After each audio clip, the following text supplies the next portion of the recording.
Hello, gentle listeners. I am here to your rescue. Some might say that I am rescuing you from the best of West Texas, Rocky Hardy. I continue to assert that I am not dangerous. Almost certainly dangerous. Keep your hands and feet away from her mouth, Tegan Somerset. I am poisonous. That is why I am so brightly colored. Please do not touch me. I am Brian Cartwright. This is Impossible Coin. Kids, how you doing? I'm doing all right. He called us kids! Well, yeah, this is our podcast, Dad. We're cool now. We're cool kids. We are cool kids. We wear sunglasses and jean jackets. I wanted to turn in your report card. Okay. You get a good. Does it say pleasure to have in class? I don't believe it's an actual report card unless mine says a pleasure to have in class. Pleasure to have in class? Yes! She did it. Literally all of my report cards say that. Yeah. Yeah. I put some stickers on here. If you scratch them, they smell of mango. Ooh. I'm down. Fancy. Yeah. I wanted to kind of dig in a little bit to the, hot topic of The Devil Wears Prada. For sure. I'm always down to talk about The Devil Wears Prada. Well, it's more about the idea that, there was, this assumptive comment, The Devil Wears Prada is always good, or, Oh, no. No. I feel like there's kind of this underlying theme that having this, terrible boss who is obviously supposed to be, Anna Wintour, mm-hmm. is somehow a good thing because it enables her to uncork her inner awesome. Kind of like Meryl Streep was a shitty Mary Poppins. Okay, yeah, I get that. Anna Wintour / Meryl Streep in The Devil Wears Prada kind of serves as a crucible for Anne Hathaway's / Andy's character. Right. It almost feels like, in certain very special situations, an abusive workplace is good.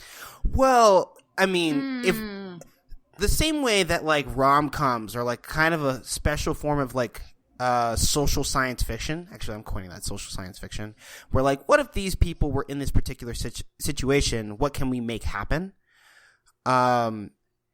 The Devil Wears Prada doesn't seem to be prescriptive, or even absolving of hostile work environments. Mm-hmm. I don't think it's apologetic, and I don't think it's trying to sell Meryl Streep as a positive force in Andy's life. Mm-hmm. But it is hard to divorce those positive effects from the negative treatment that she endures throughout the movie. Yeah. So I had a teacher in high school who was like Meryl Streep's character. Okay. In that these were the things she wanted you to know. She expected you to know them. And she tested you on those things. And that was it. That was the entire expectation. These are the things you need to know. And I expect you to know them. And she was very much no nonsense about it. Uh-huh. And I literally did some of my best work in her class because I wanted to prove to her that I could do those things. Yeah, that's how negging happened. Yeah. What? What's a negging? Okay. Oh, no. What's that?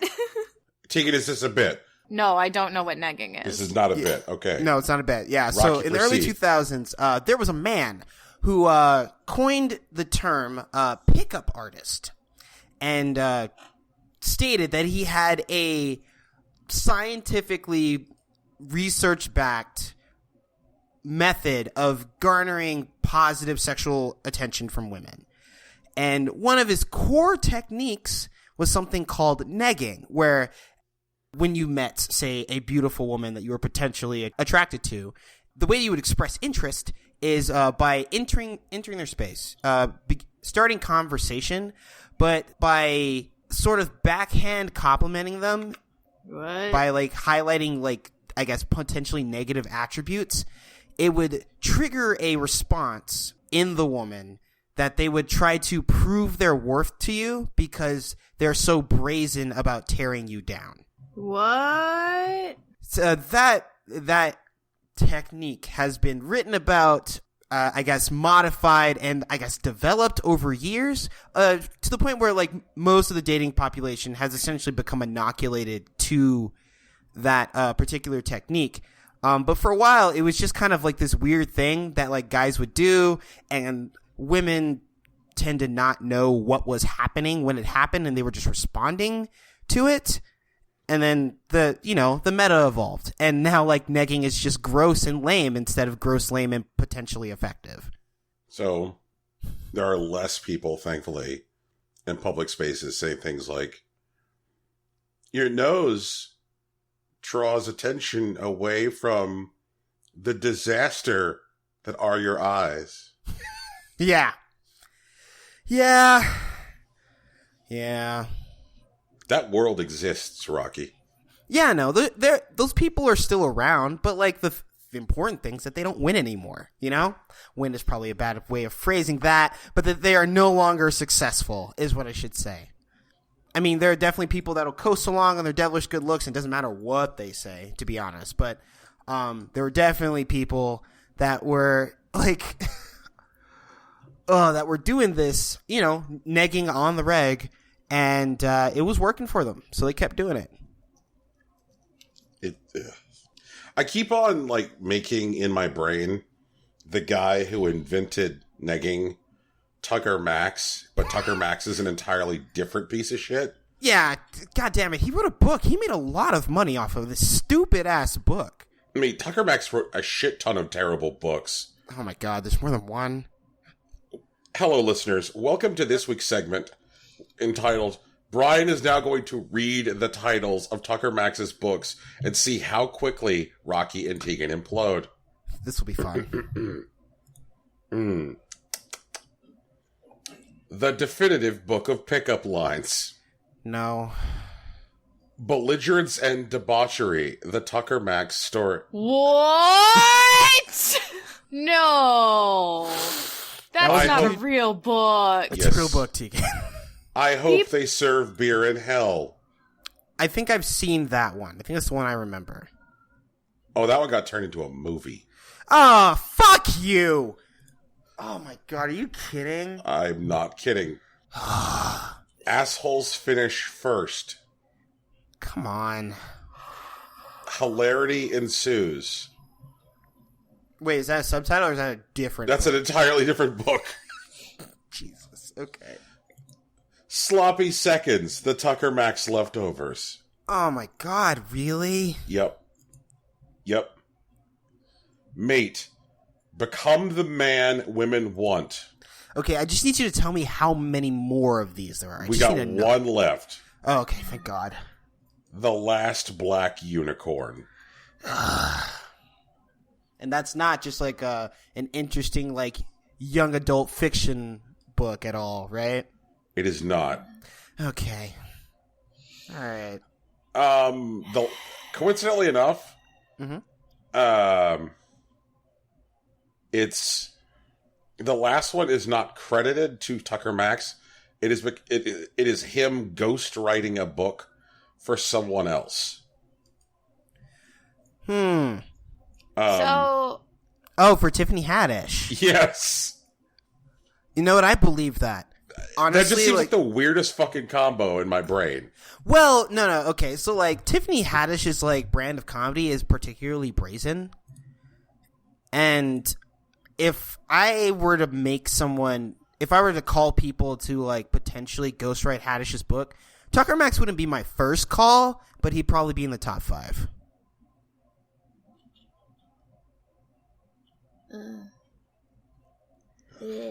But yeah, Tucker Max is actual like human garbage. Yep. Oh man. Yep. Yeah, like the thing I remember most about that guy is he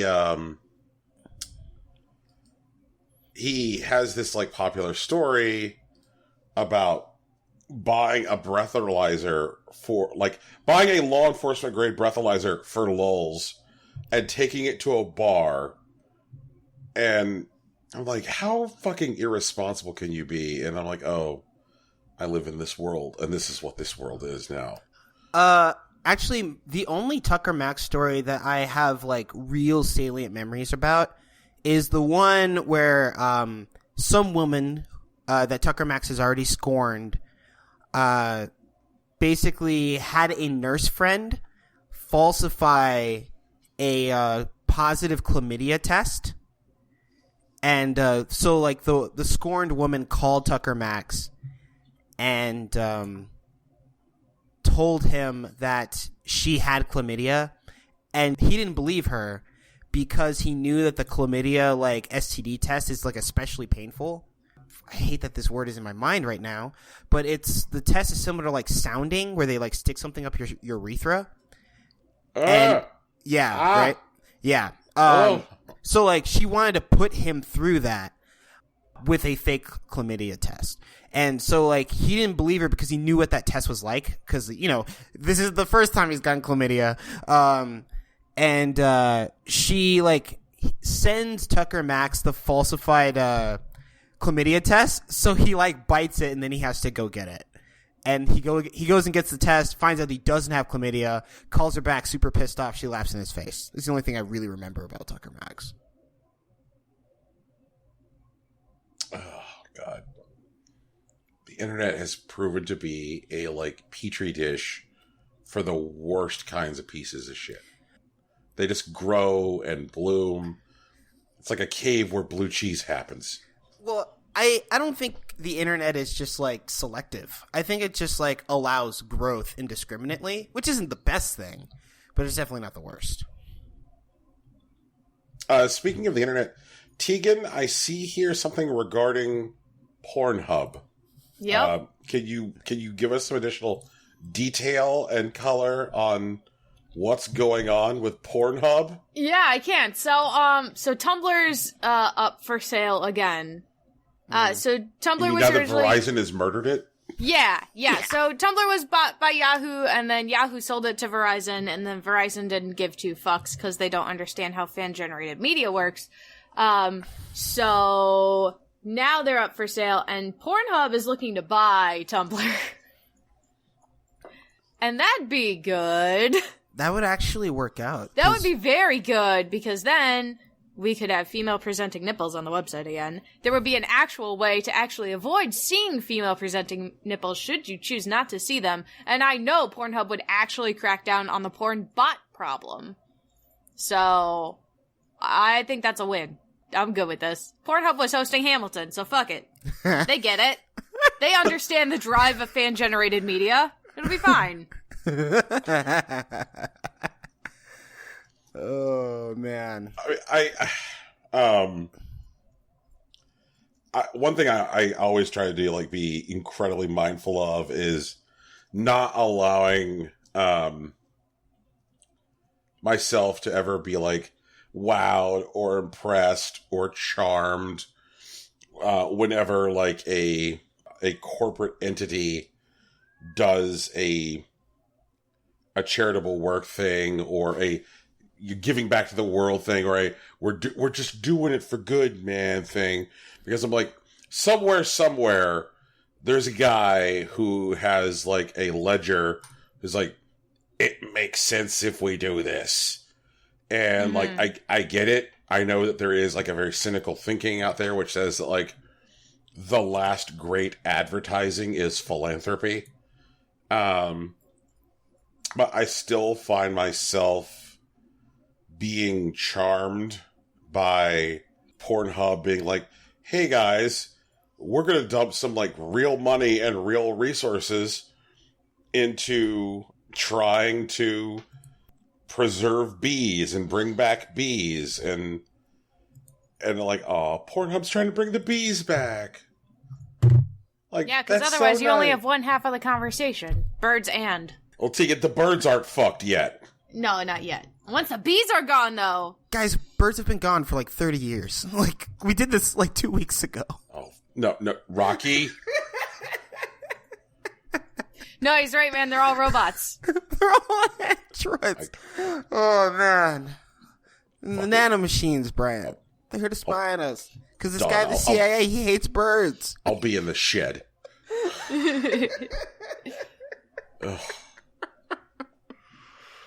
Oh, man. Actually, I'm going to bitch about my dad for a second, speaking of sheds. Oh, okay. All right, this is new. Let's do it. This is a turn. Yeah, I don't think I've ever bitched about my dad on this show. So, I, like everyone, have a dad. Whether or not you have any kind of relationship with your dad, you have a biological relationship with an entity who, did a thing. Okay. I have a relationship with the one who did mine. His name's Dean. Hi, Dean. Hey, Dean. Hi, Podcast Grandpa. Podcast Grandpa. Podcast Grandpa. Actually, you know what? Funny. Like, we'll take a sidetrack here into the podcast story about Podcast Grandpa. Oh, no. Let's get it. Brian, I am aware that you have a podcast. Yeah, it's called Impossible Coin. No, don't give me any additional details. I will not download it. Okay. Very nice. I was acknowledging my awareness of the show's existence. Sure.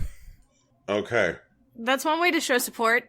And like, all right, that's a thing. Mm-hmm. One point, there was this classic on the podcast topic. So, what have you done in the last week, Brian? Like, well, record another episode of my podcast.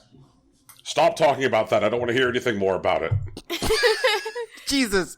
Okay, I know this is your dad, but I'm actually getting, real, Wait, no, what's his name? What's Pierce's dad's name in Community? I know his last name's Hawthorne. Oh, what with his, his ivory wig? Yeah, with his ivory wig, that guy. I'm getting real. Looking like a weird Colonel Sanders. Yeah, your dad's giving me real Colonel Sanders vibes right now. No, oh God, Cornelius, thank Christ. Cornelius Hawthorne, yes. Oh boy. My brain was going to implode. I think that makes him mostly a lot more warmly animated. Okay. My dad is the kind of guy who has completed so many negative surveys at a single McDonald's that the manager came out to his car and was like, I will give you free food if you stop completing the surveys.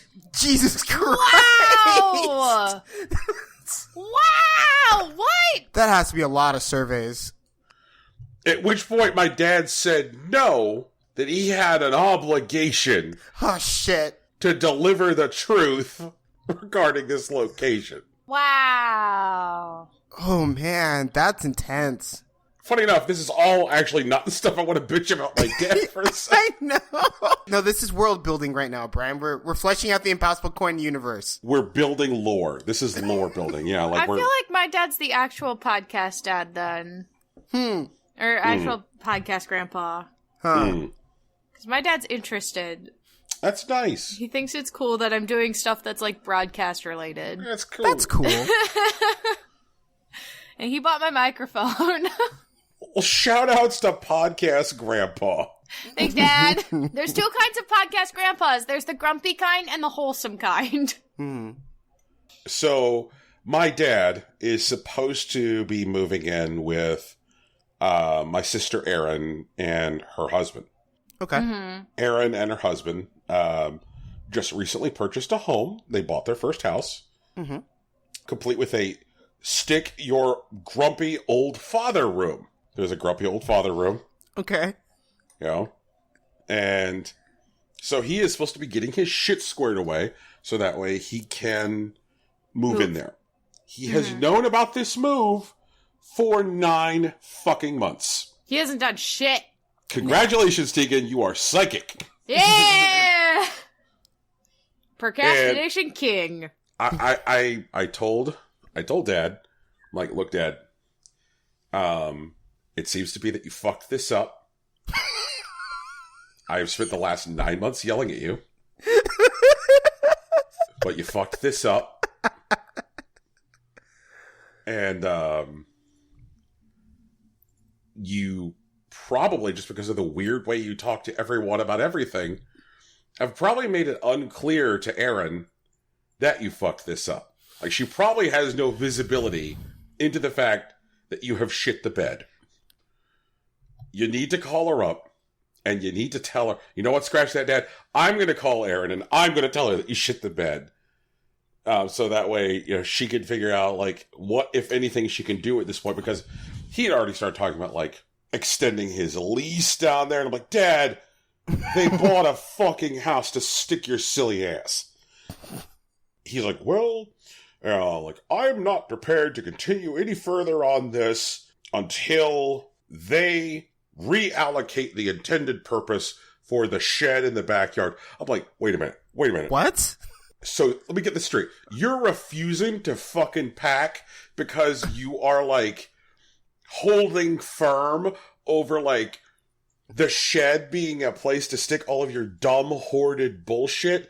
Wait a minute. Let me get this straight. You're the Benjamin Netanyahu of this shed. You're drawing a line saying, like, I won't go any further until I get the shed. You're hardlining the shed, Dad.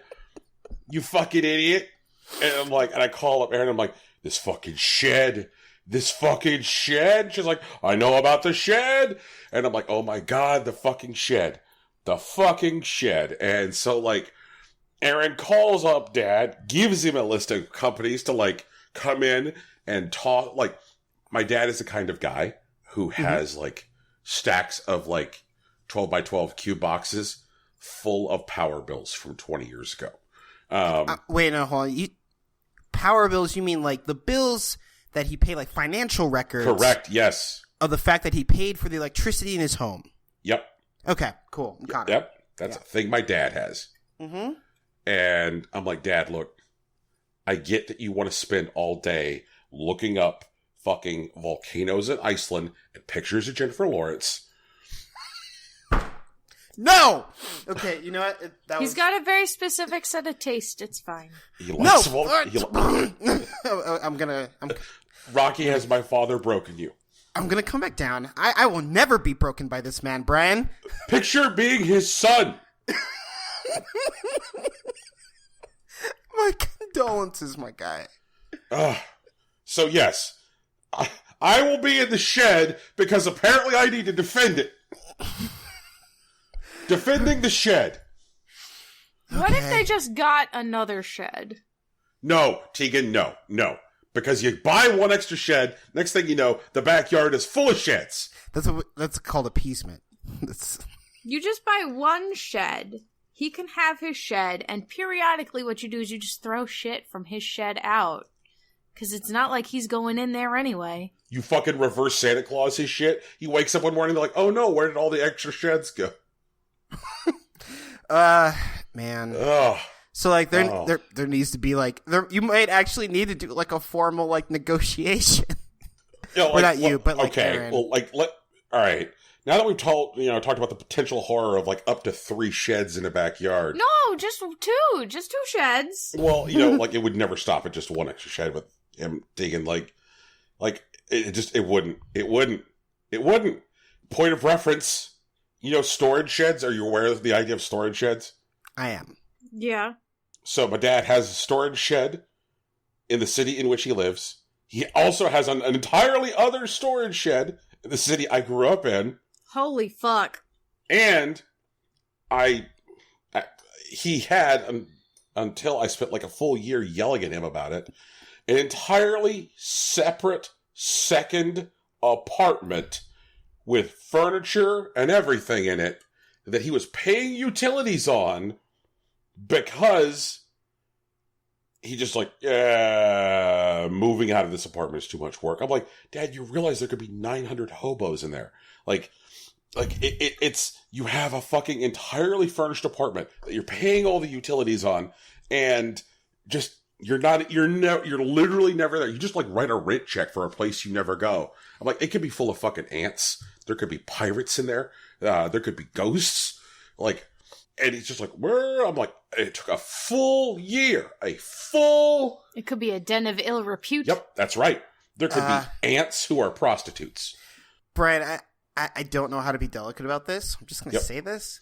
What if it's a mistress thing?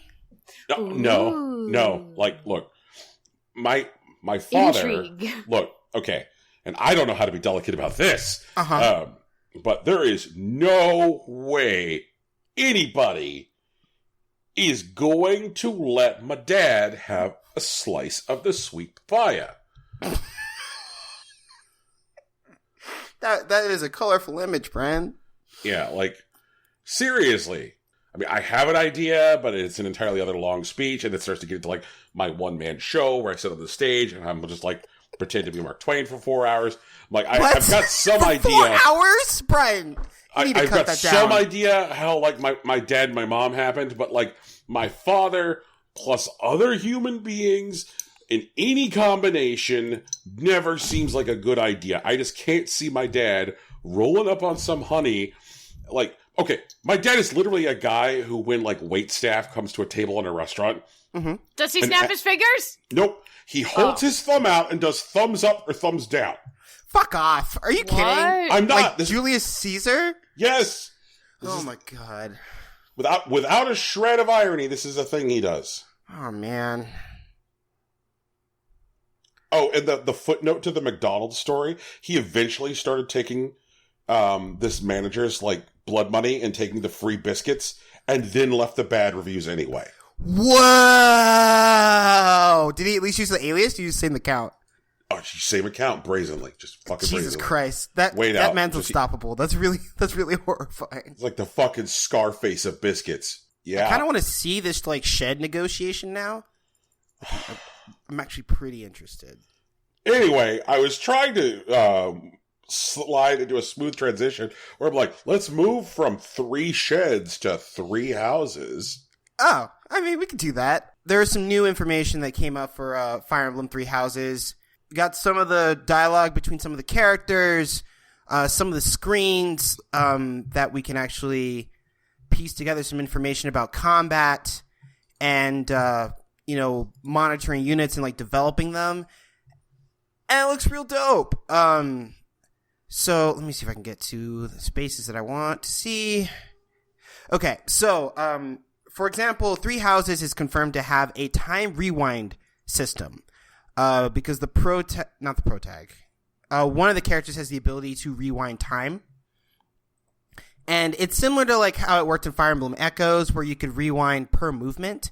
But now the usage allowed is also limited. So, like, you basically get, like, a couple mulligans per map, which is actually really good because there are so many times where I've just been trying to play the game where, I'm trying to keep everyone alive so I can see everyone's stories, and I make one bad move and then someone dies, and then I got to do the whole stage all over again just to, like, undo that one bad move. Now I can press a button. It sounds great.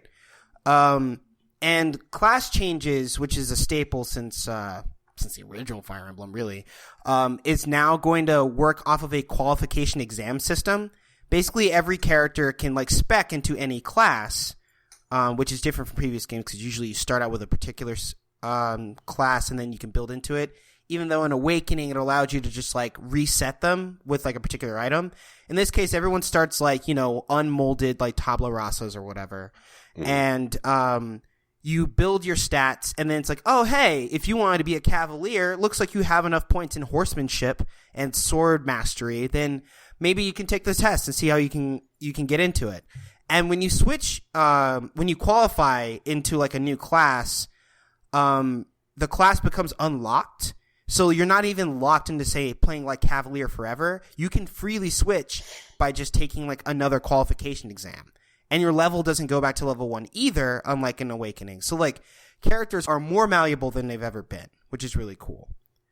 But the trade-off is that, like, at level 1, like, everyone is kind of just, like, shapeless blobs until they get to, like, level 5, where they get access to the starting classes that were in the old games, like Myrmidon, Soldier Warrior, and, they were called mages, but in this game they're called monks, the ones that use magic. There are, like, symbols next to certain characters when they use attacks, which isn't clear if it's just for like rank or if it like denotes a particular like buff or something. But you can do things like have like your squad like attack a particular character all at once, like using like the field commander and whatnot.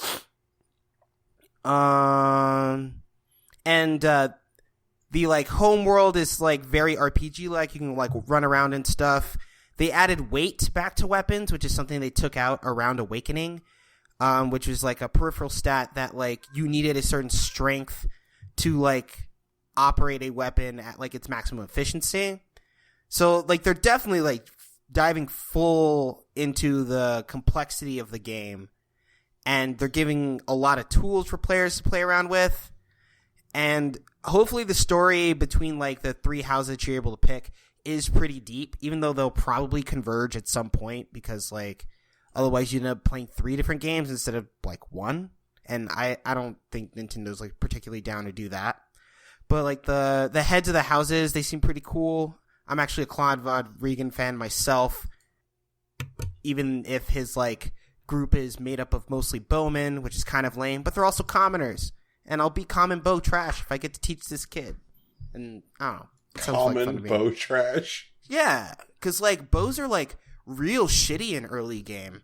Like you get to attack from range, so like you're not taking as much damage. But if someone runs up on you, you don't get a counterattack, like just at all. So like any like jackass with a sword or an axe just gets to roast you if you don't like kite them effectively. So like it's pretty good like tactically in general, but like it's really rough like for defensive play, as opposed to things like knights who can use like axes or like lances. At least like axes, even though they have like a low hit rate, you get like a huge health pool just given like playing warriors and whatnot. And swords are pretty good in general, and like lances are mostly to counter swords, but god, like archers are so shitty like the first like 5 levels or whatever. So, was there a Three Houses direct or something? No, it wasn't a direct. Famicom, like, put out some information, and, like, I think they actually revealed, like, a new trailer or something. Okay. And, like, it got sliced up on Resetera. Yeah, I was gonna say, like, I don't feel like I've been living that far under a rock for the last week. It's just, like, Japanese-only information. Right. Okay. I was like, all right, all right. Yay, okay. Golden Week. I am... Also Golden Week, that's what it was. Extended Golden Week. Of course you gotta drop some school shit. So, two questions I still have. Number 1, are your romance options your students? That's still unclear. They haven't said anything. But there are also adults, and like I'm pretty sure like they just haven't revealed them yet. I would actually be still really upset if like the romance options are your students. I don't want to romance my students. I want to make my students romance each other, but I do not want to romance my students. I want to make my students romance each other. Yeah! Yeah. Like teachers do that a little bit. Like, you know they fucking pair you up in student projects. Yeah, they sit students next to each other. It happens. Because they think it cute. Whatever. Shipping, but IRL. Shipping, but IRL. Also, apparently, according to Twitter, Rocky, you're the linchpin of fucking on this show. Yeah, apparently. Wait, what? I don't understand what's happening right now. Your Twitter poll that you ran last week. Yeah. Last week, the week before. Oh, you never went over the results. Yeah, people, if they're gonna ship everyone, they're shipping me. Like that's what's important. That's kind of weird. I don't know how to feel about that. I was like, all right. Proud? I guess. Maybe people just want to see me happy. I don't know. I thought it was really funny that the Rocky Bryan ship was actually pretty popular. That's because it's got a name. Oh, true. It's got a good name. RMB is actually a really solid, like, shipping name. It is. You're welcome. Rocky. Mm-hmm. There will be no summer dresses for Brian Cartwright. Lame. Yeah, that's kind of a deal breaker, man. All right. Well, deal broken. Why not just one summer dress? Just one. I got to keep my land crab firmly protected. Huh? Is that a euphemism for your penis? It sure is. Okay. Protecting the land crab, Tegan. The land crab. I haven't worn short pants since fucking Clinton was president. Did you call them short pants? I did. Oh, man. Because that's what we heard. This is what this show is. Tegan, talk to me about anime. Do you mean shorts? Wait, no. No, he does mean shorts. Yes. I don't like this. Oh, my God. I've watched so much anime. What have you been watching, Teagues? I'm totally caught up on Boruto. Okay. I finished Log Horizon. I saw the special bonus episode of Suderne. I finished Re Life, like all the bonus episodes of that. I watched the Haikyuu movie. I finished like 8 other anime that are just like eh. Yeah. So, Rocky, we gotta find Tegan a job. I watched so much Boruto, important. guys. You don't understand. Yeah, there's like 800 episodes. There's like 3,000 episodes. There's 104 right now. Fucking A. I watched them all in like 3 days. What? Damn it, No. Yeah. No. Yeah. How did you like Log Horizon? Log Horizon, it's good. That's the kind of it's good that sounds like you don't mean it's good at all. Most of the characters are very good. I do like the main character, the glasses dude. Shigeo. Yeah. But everyone else is just kind of like, okay. And the girls are kind of weak overall. I feel and I'm that. not a fan of, like, the romance plotline with his ninja companion. Same. But I do like the take of, like, yeah, we're all trapped in this game, but we all fucking know this game really well. Mm-hmm. And my favorite side character that I'm never gonna see again is definitely the American who's being fucking Donatello.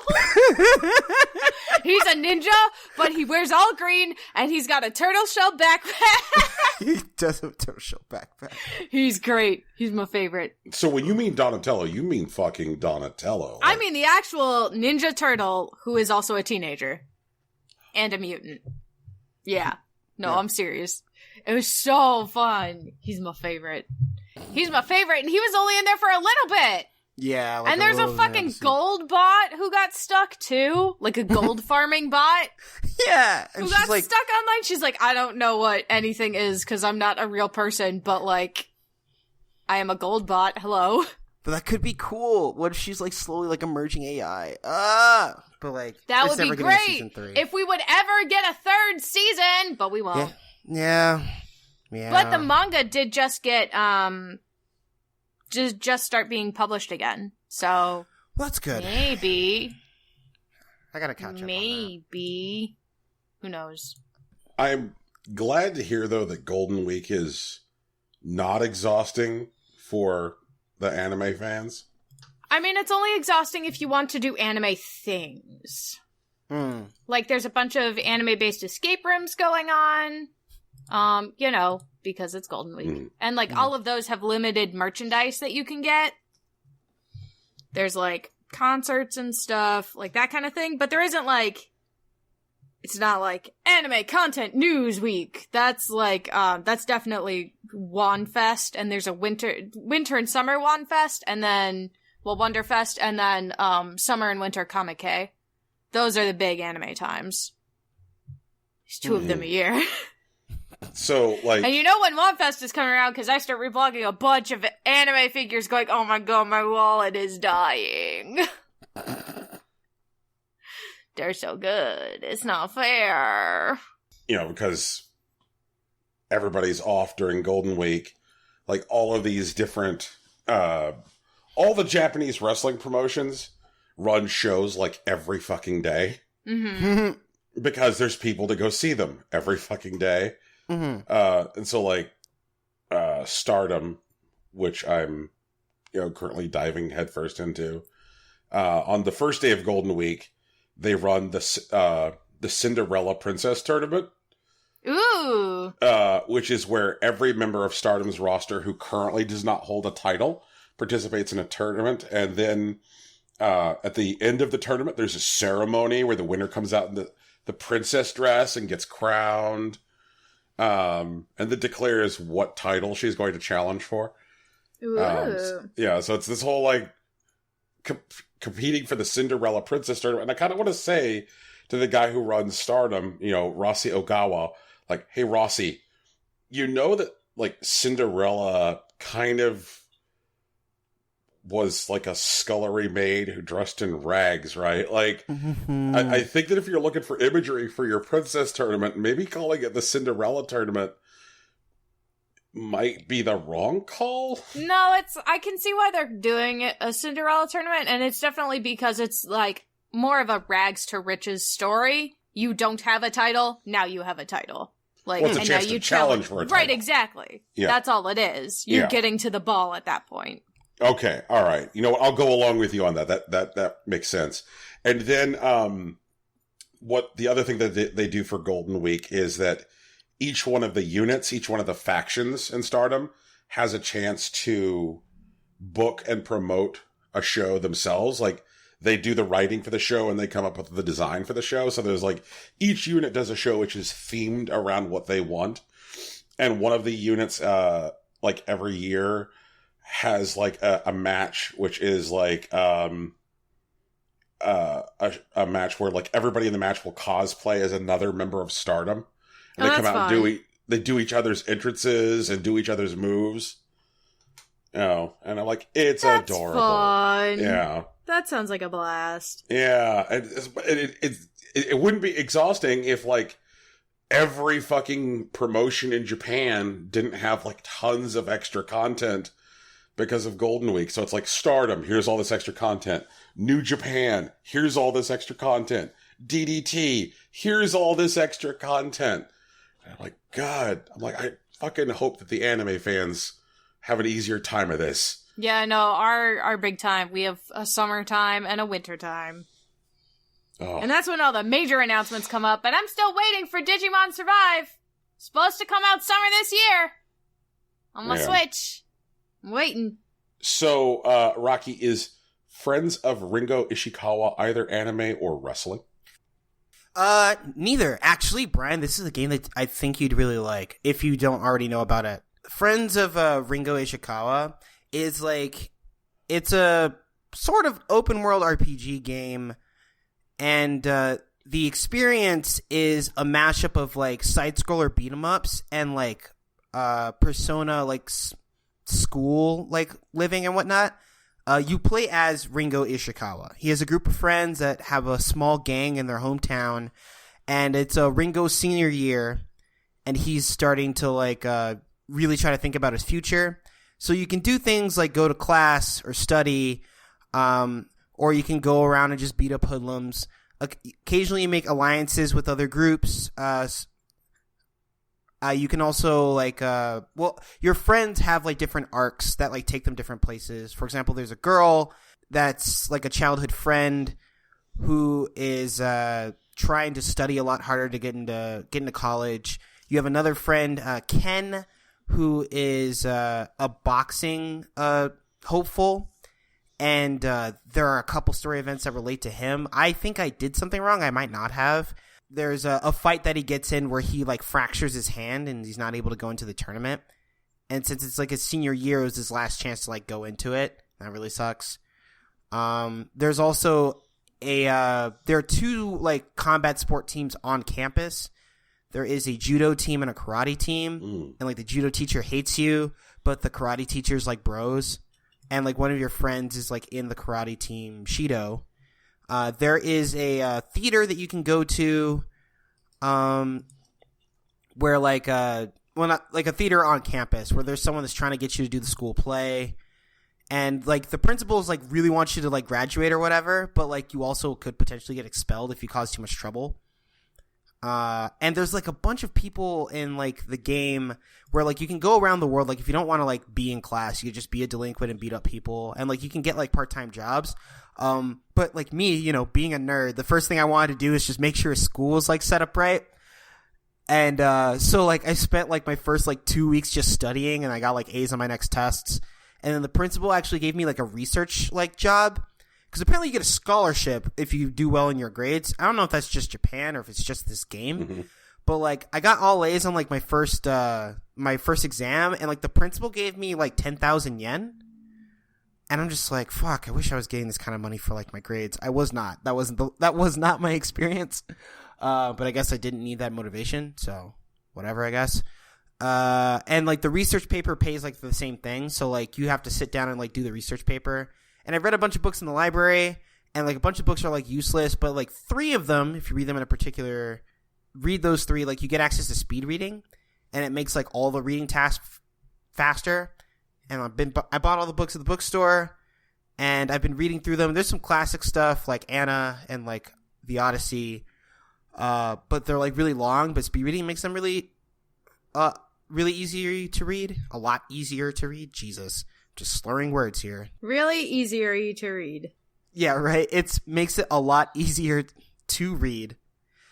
Makes them a lot easier to read. I gotta stop doing this. The books are, are stories that seem to relate to, like, the side quests in the game, but I don't know if they're foreshadowing or if they're just, like, gonna give me information that makes those things easier. You can also, like, dick around in a casino. You can, work with a mechanic. And, like, the thing about the game is that, like, I'm playing this, like, the opposite of the way that I normally play Persona. Which is just like, I know there's a bunch of stuff. I know I'm not going to get it all on one run. So I'm just going to use the guide and just do whatever it says so I can get all the content. And this one, I'm just kind of playing around. I'm talking to people. And I'm discovering things, which is a lot of fun. But I have, like, this, like... I have, like, FOMO, like, bothering me whenever I'm playing it. Because, like, I'm afraid that, like, I'm either missing events. Especially, like, there was, like, 1 week where I'm tutoring, like, the childhood friend who's studying really hard. But on the 3rd day I was supposed to tutor her, I got interrupted by a different event because my friend was going through some shit and he wanted to go to the waterfront and, like, talk about, like, the future. He wants to move away. And I missed the study date that I had because of it. And I don't know what to do about it. And I'm not even sure it matters. And, like, maybe, like, once I get through the experience, I'll probably feel differently about it. Mm-hmm. But, like, the writing on the game is just super tight. It's, like... the jokes are A+, and, like, the emotional conflict of these, like, characters is, like, poignant and meaningful. The beam up stuff is pretty cool. You can unlock techniques as you continue going on. You start out with, like, a grapple and, like, a slam, and then, like, a 3-hit punch combo and a 3-hit kick combo. I just recently unlocked a boxing stance so that, like, because you can block. And so, like, you can stand while blocking and throw out punches that doesn't compromise your defense, which is really cool. And I don't know, there's stuff to do. I'm doing it. I'm having a great time. This looks exactly like my jam. I know. Yeah. I was like, Brian's gonna love this game. Yeah. This is... I am personally targeted. You're feeling very attacked right now. They made it just for assholes like you. I'm like, this, ooh, like, look at all this good brawling. Look at all this, like... And the pixel work? Yeah, Oh, God, look at all this I'm gonna romance this. Go get it, Brian. I'm gonna romance this game. Oh, guys, I'm personally struggling. I would like to purchase 2 video games, and I cannot in good conscience buy them. Why not? Ooh. I would like to buy Mortal Kombat 11. Okay. I get that struggle. I would like to buy Dreams. I have heard that struggle. I don't entirely get it. Just like, I don't know. And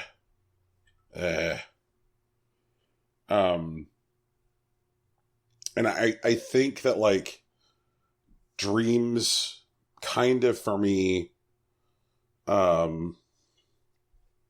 highlights the major fundamental difference between, like, a simple level editor and then something which is allowing a user to design a game entirely from the ground up, even including, like, assets they bring into the software. Like, I cannot in Super Mario Maker say, go write some fat beats and then bring those fat beats into Super Mario Maker. I cannot be like, check out my music that I wrote elsewhere and brought into this game. Mm-hmm. I cannot do that. I cannot say, like, here's these audio files. I cannot import any kind of, like, graphical assets. I can't do that. Everything within Super Mario Maker is fundamentally, at its core, a Mario level.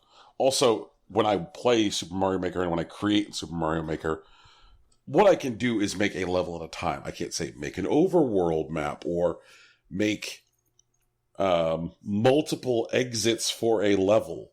You know, like, I can't be like, all right, here's the secret exit to this level and here's the regular exit to this level, because secret exits presuppose an existing larger world configuration that say that this level goes somewhere else. Can't do that, because what you do at Super Mario Maker is make levels. That's it. Individual levels. You're not building a game. What's happening is Dreams is people are building whole fucking games, and, like, the way the media is covering this thing is, check out the cool stuff in Dreams. Like, that is the way it is being covered. Check it out. And, Yep. And because Sony, I'll rephrase, because Media Molecule filled the game with social media hooks, people are like, I'm getting that, like, pleasing, like, scratch on the brain when people, like, click, like on my level or like on my game. Oh, I got comments. Oh, people can, like, share and reshare level. Like, like they've created a game, or they've created a platform which is like the Instagram of games, and just Sony has, like, oh, what do you do if you are facing the rising costs of AAA development? You can create a platform which just turns the better part of your user base into unpaid interns and let them make content. Like, it would not surprise me if the final release of Dreams doesn't have stuff like pre-built asset packs that people can buy. So that way people can buy assets or like special assets, or maybe like additional tools or whatever. Like, hey, you want to do something with a new special tool? That's fine. You can, like, maybe get, like, the VR tool set for additional money, so that way you could spend money to make more content for us. Like, and I think we'll get into the Mortal Kombat shit later. Okay, but hold on. So, like, Dreams basically is holding, or rather, they are claiming all, like, content that's made within Dream space, even if you bring in new stuff. Yep. They own it. You import something from outside, they own it now.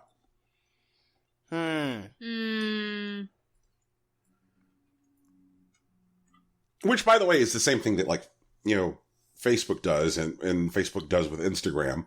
When you post a photo on Instagram, they own the photo now. Right. But I guess, like, I know Facebook/Instagram does that. I guess I'm trying to, like, I feel like this is similar without, like, you know, the ownership part, as, like, some sort of marriage between, like, Unity and Tumblr. You know what I mean? But I don't think Tumblr claims what you, like, make. Like, say something like Unity or something like Unreal, I have the ability to use those tools for something which I own. Like, Epic and Unity don't claim to own the game that I develop using their tool sets because I use their tool sets. And I also have the ability to take that game outside of their single, like, ecosystem. Like, if you make a game using Unreal, you don't have to only have it available on the Epic Games Store. Right. Yeah, you can go put it wherever the fuck you want. But by forcing users to be constrained by this, like, faux social media ecosystem where they're just continually getting that like that dopamine release from like social media hooks. Be like, see, isn't it great that you can't export any of the games you've made, but someone could press like on them? Like, just yeah, I know what you mean. I probably wouldn't buy it. I think the best thing, like, if in my personal position, I think I would just like let them like spin their wheels, hope that they flop and go free to play, and then like give up like the content ownership and just like pivot to being a platform rather than like a game experience. I mean, the thing that they're selling irritates me about this the most is that when Sony first gave just the smallest glimpse into Dreams, and like, hey, here's what Dreams is going to be. One of the things they said at that time was, and users are going to have the ability to export the game for sale in the PlayStation Store. So I do remember that. And like, it made sense that like you wouldn't be able to like release it on any other platform than the PS4 because it's such a highly specialized development tool. Like, it is, you're basically doing something so that like somebody holding nothing more than a fucking video game controller can make a game. And you're reducing the number of variables in order to like reduce the chances for things breaking. So like, if you're like, okay, this just needs to run on PS4s. Like, so I understood that, but it also meant that a user had the ability to pull it out of this ecosystem and put it into this other ecosystem where they could be compensated for the, you know, the thing that they had created, and they could enjoy, you know, like, but by keeping everything inside of just like the Dreams launcher, it really bothers me that they went back on that, and that they're like, what? Oh, yeah, never mind. You can click like, though. Like, it bothers me, Rocky. Okay. Well, like, in this case, like, what do you think happened? Like, is it more likely that, like, Dreams decided that they're going to keep their stuff on their own? Or do you think maybe, like, Sony, like, reneged on the agreement to allow them to export? My guess is it has to do with human curation. Okay. Because if you launch Dreams, there are a lot of games in Dreams right now called things like Garfield Fucks Pikachu. Sure. And if you make a game in Dreams called Garfield Fucks Pikachu, it's, I guess, a small deal, but not really a big deal because it exists within this launcher. It's getting lost within a sea of, like, uncurated trash. And somebody somewhere is like, gosh, if we give people the ability to self-publish to the PlayStation Store, like, absolute garbage. Like, because a lot of the games in Dreams are just, like, broken nightmare trash. So what if somebody exports to the store broken nightmare trash full of copyrighted IP? Like, if I make a game called Garfield Fucks Pikachu, and all the game is me holding my phone up to a boombox while it plays, like, a Logic album, and it's just, like, blown out speakers playing a Logic album while, like, a badly animated Garfield Fucks Pikachu, and that's it.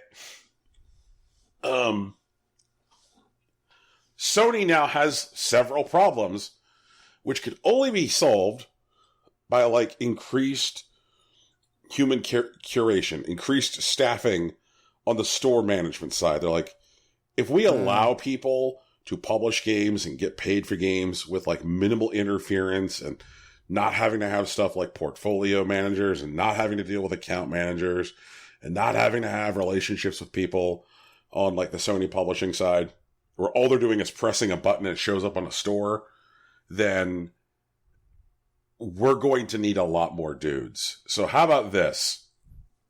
We don't do this thing we said we did. Entirely just lay a social media interface on top and reap all the benefit of this without having to hand up money or worry about enforcing for IP. So that way, Smurf's Big Day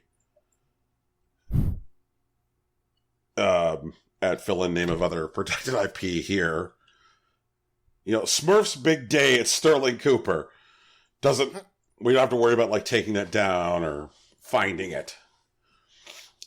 Basically, they're like, oh, it sounds exhausting to hire people. Just fucking don't do it. Like, congratulations, Sony, you valved. You valved, but worse.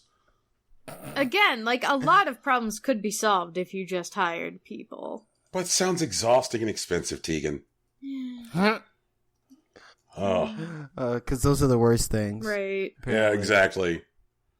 This is hard. It's like the costing gig me economy money. without a gig. Huh? So it's the gig economy without a gig. It is. Bullshit. We live in an economy, guys. I don't want to live in this economy anymore. But do you want to live in a crafted world? Ooh. Like Yoshi's I live Crafted in that World? world. Yes. It does look super soft and fuzzy, I must say. Huggable. Huggable even, yeah. It's like all the little Yoshis. You know how, like, okay, so remember when they did everything and it was yarn? Mm-hmm. And everything was Yes. yarn and it was all knitted together and cute. So, like, I'm this aware. time, all the Yoshis are needle felt. Aw, they're so cute. You can pick which color Yoshi you want to be. Which is super fun. And honestly, like, the flip sides are awesome. There's, like, a B-side to every level, and in the B-sides, you're looking for, these, like, needle-felted poochies, and they're so cute. Oh, that's right. Every level can be played backwards. Yeah, every single level can be played backwards, and you do see, like, it's neat to see, like, how the crafted world is put together, which is really cool. And, like, the levels are, you know, I mean, they're not overly difficult, but, like, there's, like, these little bots at the beginning who, like, open up the little pop-up book for the next, like, section of levels. They're super cute, and then afterwards, when you finish the level, you can go back to them, and they'll be like, I have a question, could you get me a souvenir from this world? And, like, you just have to find the thing and throw an egg at it. It, like, tags it, and then it's like, okay, you found the thing, do you want to exit the level now? Like, you don't have to finish the level. You can just go back now. That's cool. Yeah, it's super cool! I don't want to play all these levels to the end every time when I'm looking for two things. But they're super cool. And all I can think is, like, I wonder if somebody spent a lot of time actually, like, assembling levels out of, like, paper craft. Because you definitely could. Like, these are all paper craftable. And I really want to do it. I want to just build a level from looking at the flip sides. It sounds neat. It's very neat. They're fun. It's fun and it's cute. Like, so you're trying to get these, like, dream gems, like, which is just some, like, low quality stones that somebody stuck in someone's clay project. It's great. And, like, God, it's cute. And Bowser Jr. and Kamek are dumb. And, like, I had to fight a chicken vulture thing made out of stacked cups and, like, and paper and, like, twisty ties. It sounds so stupid, but it was fun. I don't know. With it. And then I stuck the gem back in the thing, and it turned the color, like, all the parts that were, like, the color of the gem came back in the stone. Ooh, magic. Wow. But they're cute, and I can play with 2 Yoshis. Well, I can't play with 2 Yoshis. I'd need a friend to play with me. Well, I think you got those, Tegan. Yeah, Tegan has friends. Yeah, but they all are at work. True. So you mean right now? Yeah. Right Okay. now I could play with someone. But, because it's Saturday. No, I kid. But yeah. I don't know. See, it's cute. And I think, like, in some points, having 2 Yoshis would be really handy, and in other points, I'd be like, stop it. Go away. You're in my way. Stop it. Like, it's fun. I'm getting all the little daisies and stuff, and I'm getting all the toys out of the gachapons, and I don't know. Would you say that this game is a play this game now game, or a wait until you don't really have anything else going on with games and then fuck with it kind of game? Well, right now is a good time for me. And I think for other Nintendo fans, because there isn't, like, you're waiting for Fire Emblem to come out. You're waiting to hear about Animal Crossing. Like, you're waiting for other stuff. Mm-hmm. So now I think if you don't have anything to fuck with, it's a good time to fuck with it. But I could also see, like, it could also be completely justified if you just wanted to wait for the price to drop. You play it in June before, like, Three Houses comes out. Right, exactly. Like, you pick it up pre-owned the week that Three Houses comes up, and then you, like, bring it back that week. I would say we are definitely in that time of year where, like, the schedule is not that demanding, and it could easily be played. Mm-hmm. It's just, like, I guess I'm just trying to get an idea as to how hot a priority the game should be. I wouldn't say it's, like, a hot priority game, but if you do just want, like, some chill-out fun time with, like, a basic platformer, then, like, yeah, I'd go for it. It's really cute. It's really fun. Well, guys, looking at this list of things that we'd like to talk about, I think that we should now transition into I get roasted for being awful at Twitter. You're not getting roasted, and you're not awful. You just need to, like, do some stuff. Yeah, man. Develop your tech. Yeah. Develop my tech. You just gotta reply to your own thing so that people can read your full thread. Yeah. Brian, I didn't mean to attack you on Twitter, and I'm sincerely sorry for any harm that I am responsible for. What is this shit? I did read all your tweets. All right, continue. I couldn't find any of your tweets. Yeah, it was... I had no idea where that went. I'm sorry, like, both of you have, like, 0 dots in navigating the fucking internet? Huh? Zero dots. It's a qualification. No, I can navigate the internet. It's just half your tweets are super disjointed anyway, so I can't follow where, like, if you've started as a reply to something and then you've threaded elsewhere. I don't know where that goes. Oh, because I cannot follow, as cool as I am on this show, I cannot follow your thought train. I mean, I found them. Like, what Brian ended up doing is that he just replied to Joe's tweet 3 different times. Oh. And created 3 different threads. Oh. Yeah, that doesn't work. Just reply to your own thing. Yeah, but he didn't know to do that. Oh, yeah. Which is what my thread was kind of about. I know you're not, like super well-versed in Twitter. Oh, I'm here to help. That's all it is. Here we go. Brian, Rocky's really good at Twitter. I'm not that good at Twitter. That's why he's in charge of our Twitter.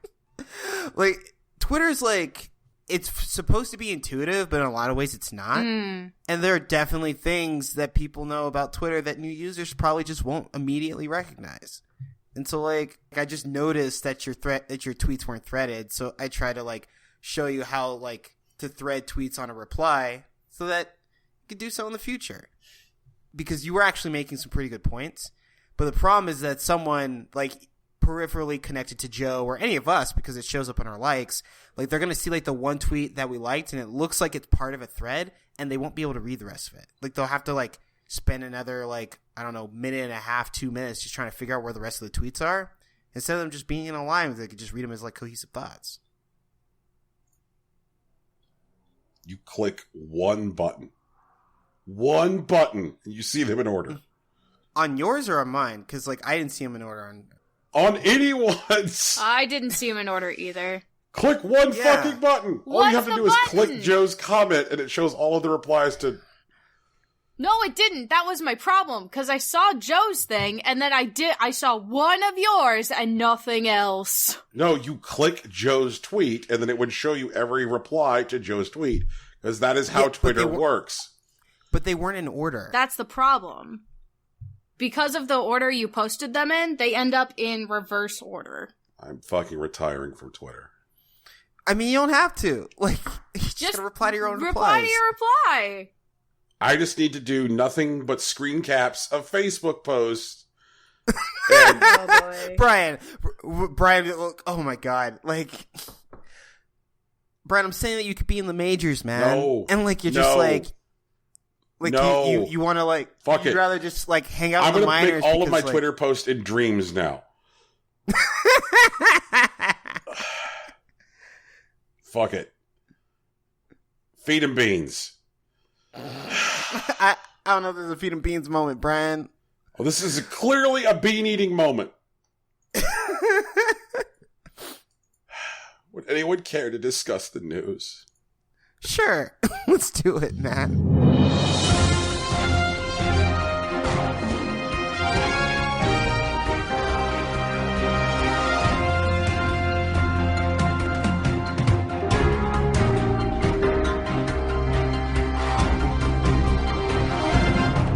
Tegan. Mm-hmm. Yeah. Fuck. Would you like to discuss news items? I can discuss news items, certainly. Please tell me about a news item. I will tell you about a news item. Epic Games is getting in on the company merging. Yay! Merging or Aren't they big acquisitioning? enough? Huh? Merging or acquisition? Acquisition. Okay. Acquisition and merging. They ate it. They ate it. They turned Oh, it to the no. bigger amiibo, and they ate it. Amiibo? Amoeba. God. All right, so Epic is playing Agario. What did they eat? They ate Psyonix, the San Diego-based indie developers of Rocket League. They ate them. They eated them up. Tasty. So how long until Rocket League is inside of Fortnite? Oh, it's already there, baby. I'm real scared. I don't know. I expect only a matter of time until vehicles are readily available in Fortnite to be rebounded across all of the world. But the important thing about this acquisition is there are no layoffs. There are no team changes. Not right now. Yeah, they just ate all of Psyonix. The whole thing. Sloop. Because Epic is a large enough company that they understand that if you're going to do shitty, evil layoffs, you have to wait until no one's looking. Right. Yeah. So they couldn't just But also absorb... they're printing money, so I feel like they can also afford to keep the Rocket League staff where it is. Well, Tegan, that doesn't stop somebody from, 9 months from now putting out a press release like, we had to make some hard calls, and these were difficult choices, but we have to ensure that what we're doing is being good stewards of Rocket League. Why can't we just trust that Epic's gonna not lay people off for a year? No, Tegan, don't trust corporations. I'm not. That's not what we do here. It's not what we do on this show. I just want to Nope. have a little bit of faith. No, Just Tegan. the smallest amount. Faith is please. for people. Corporations are for distrust. Oh. You could, Tegan, you could have faith. George Michael wants you to. Can I have faith in the people that run Epic? I mean, you can, but I wouldn't. Oh. I mean, okay. So what set off a lot of the conversation around NetherRealm in the last week and a half is talk about the fact that right now at Epic, on the Fortnite team, there is a culture of constant crunch. What is known as crunch in video games is happening all the time on Fortnite. People working 90, 100-hour weeks, sleeping under their desks, collapsing, people being underfed, people having not seen their family in weeks, people living off of credit cards.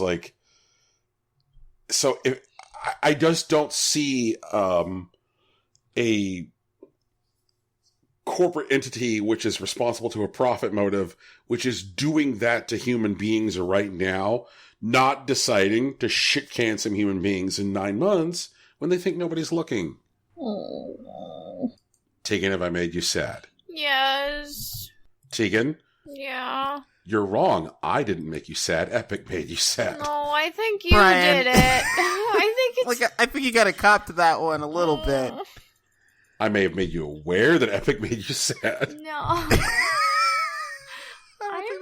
Brian, will you give me a good story to make me feel better? I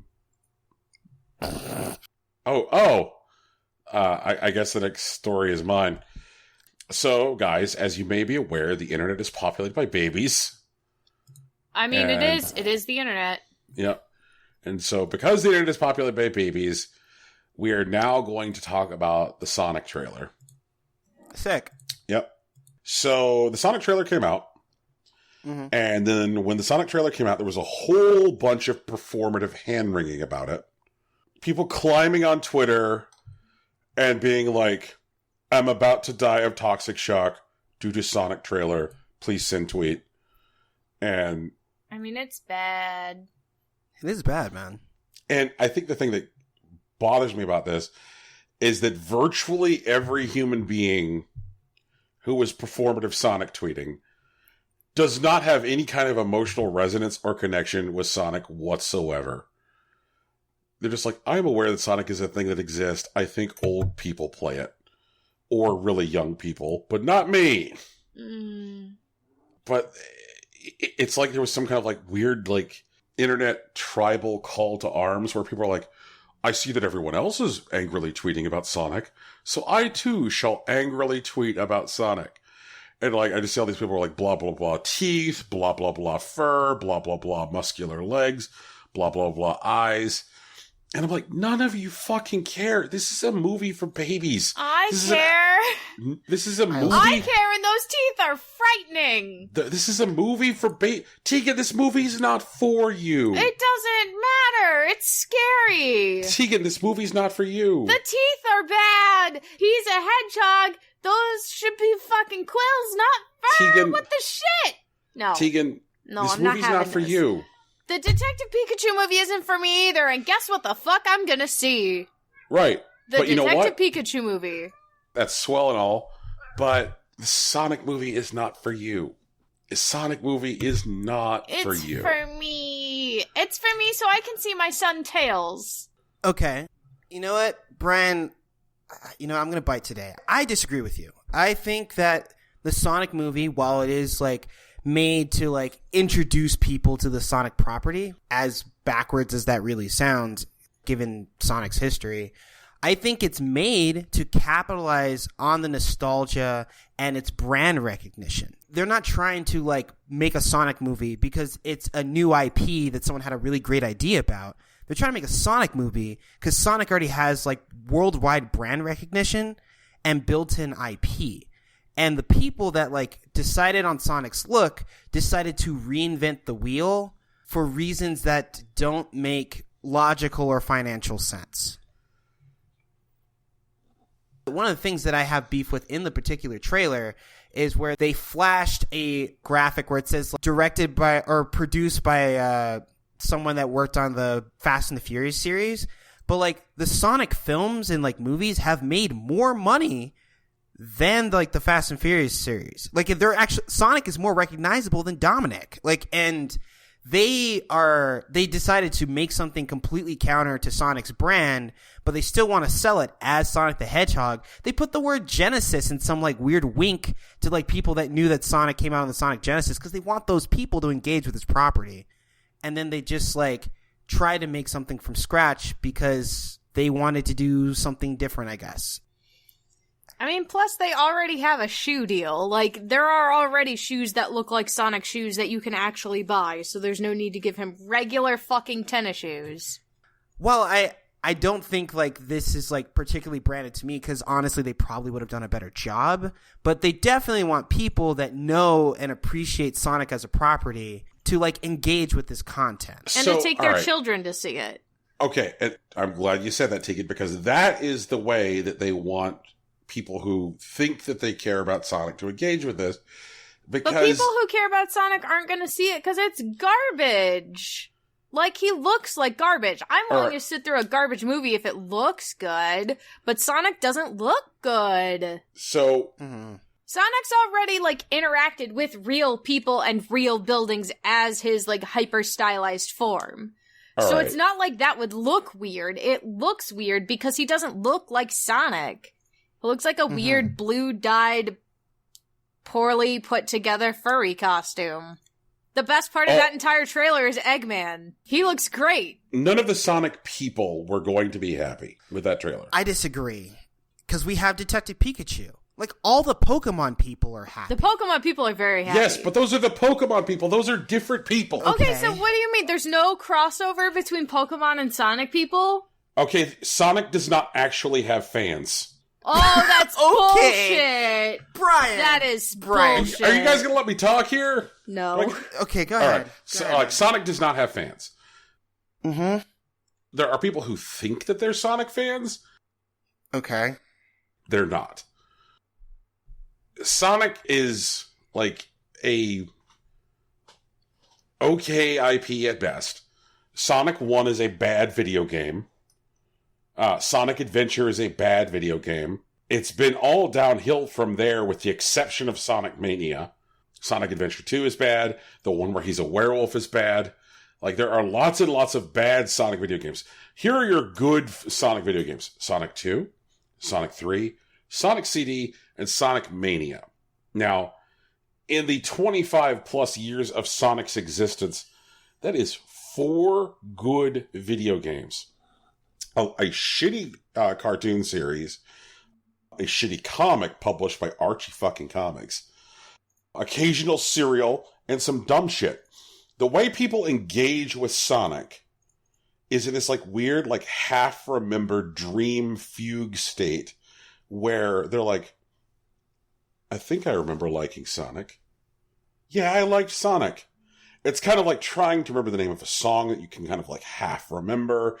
Like the relationship that people have with Sonic is thinking that they remember an emotion and then acting on this half remembered feeling. Here's a fun game you can do with people.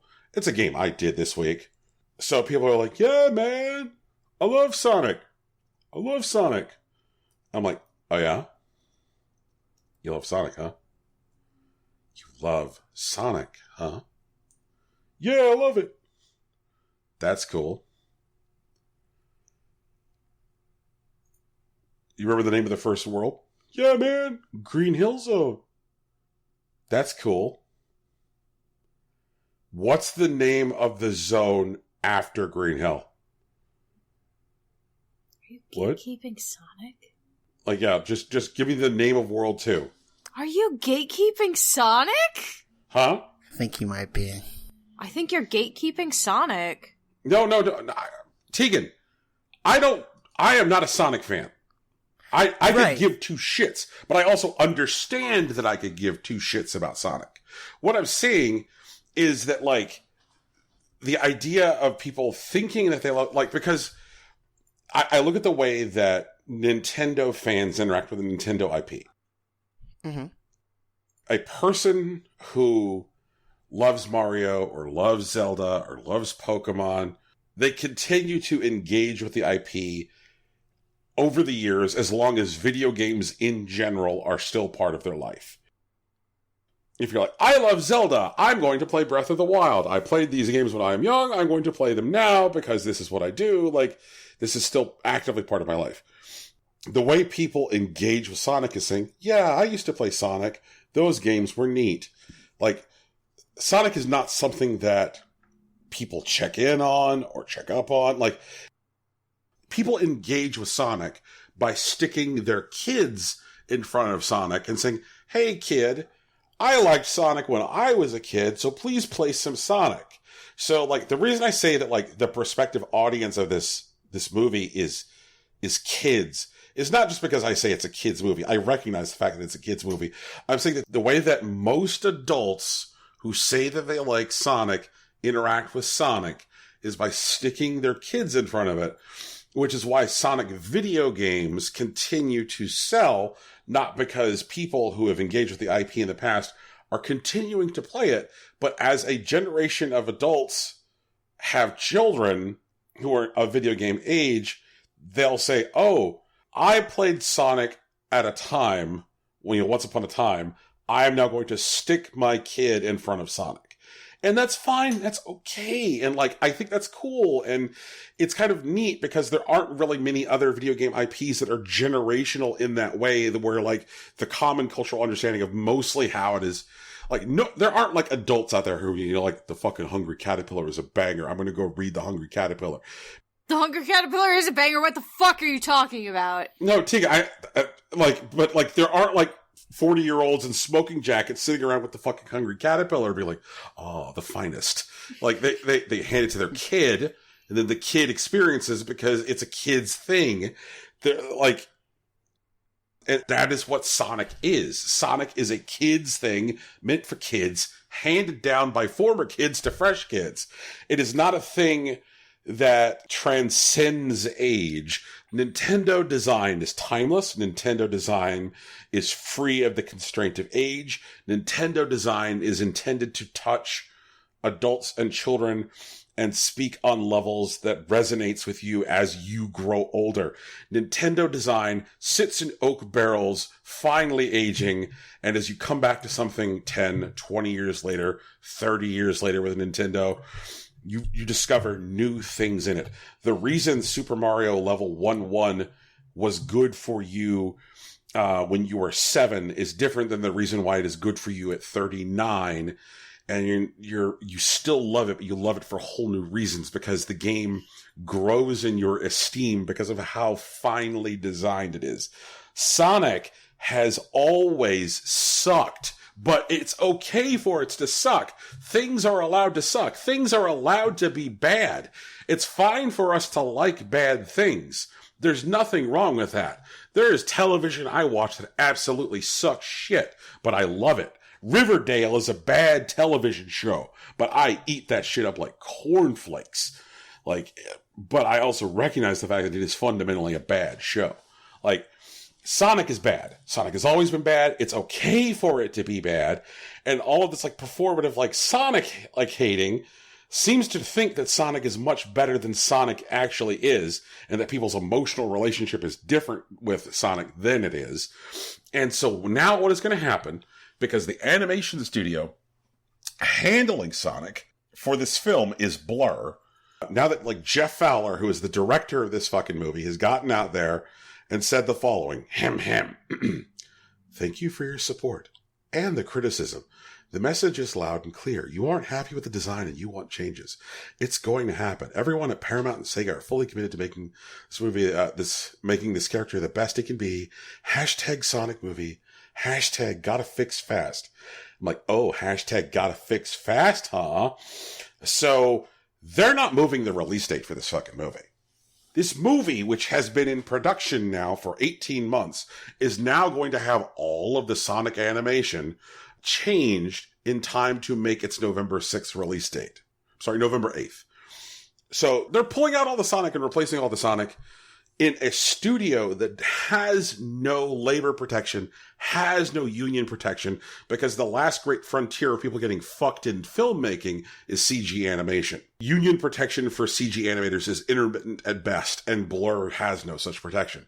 So now, there's a whole bunch of people who are going to work a whole bunch of unpaid overtime because of Twitter's performative Sonic hating. This movie's not for you, Internet. It's for kids. Fuck off, people. Okay. Counterpoint to Sonic being bad, the Pokemon people are the Sonic people. Because, they literally make a new game pretty much every 2 to 3 years for a new generation of 10-year-olds. The majority of people who enjoyed Pokemon, interacted with the anime and Gen 1. And Gen 1 is actually a bad video game. Just is. Mm-hmm.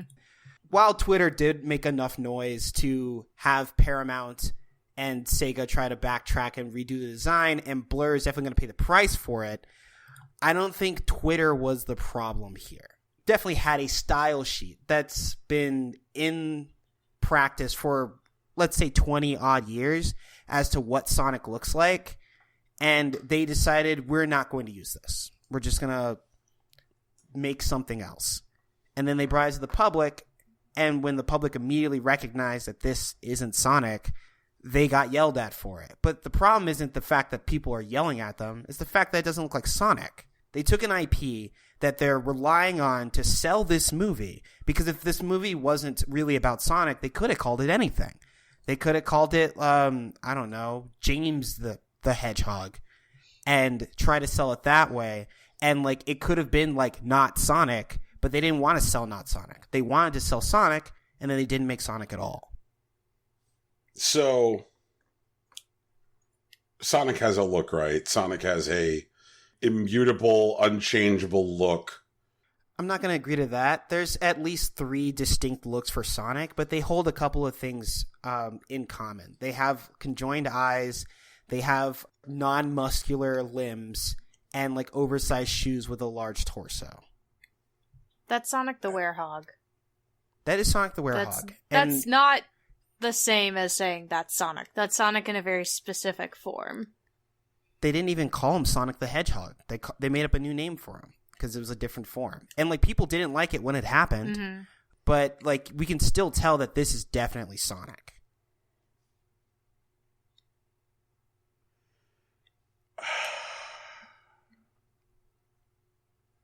You can't dye a cat yellow and say it's Pikachu. Right. Like, it has to look like a rat. Yeah. It very specifically has to look like a mouse or a rat with rabbit-like ears. Has to have the red, like, circle cheeks. Has to have a lightning bolt-shaped tail. Those are, like, the specific things that something has to have in order to look like Pikachu. And the Pikachu design for the Detective Pikachu movie has all of those things. And it's a lot furrier than anyone probably actually imagined a Pikachu to be, but it works because that's Pikachu. That is definitely Pikachu. That's recognizable as Pikachu. Its merchandise is recognizable as Pikachu. Like, if they're wanting to merchandise the Sonic movie, because of course they are, the Sonic merchandise isn't going to look like Sonic. You can't put that merchandise next to official Sonic merchandise and say those are the same characters. One is the character, and one is a very poor replica. If that. Specifically with Werehog is definitely like a vision of Sonic. Like they took like the base things, they took the conjoined eyes, they took the large torso and the exaggeratedly large shoes, and then they made it bulkier. Like they definitely changed some things about it, but those like core things that like lets you know Sonic is what I'm looking at.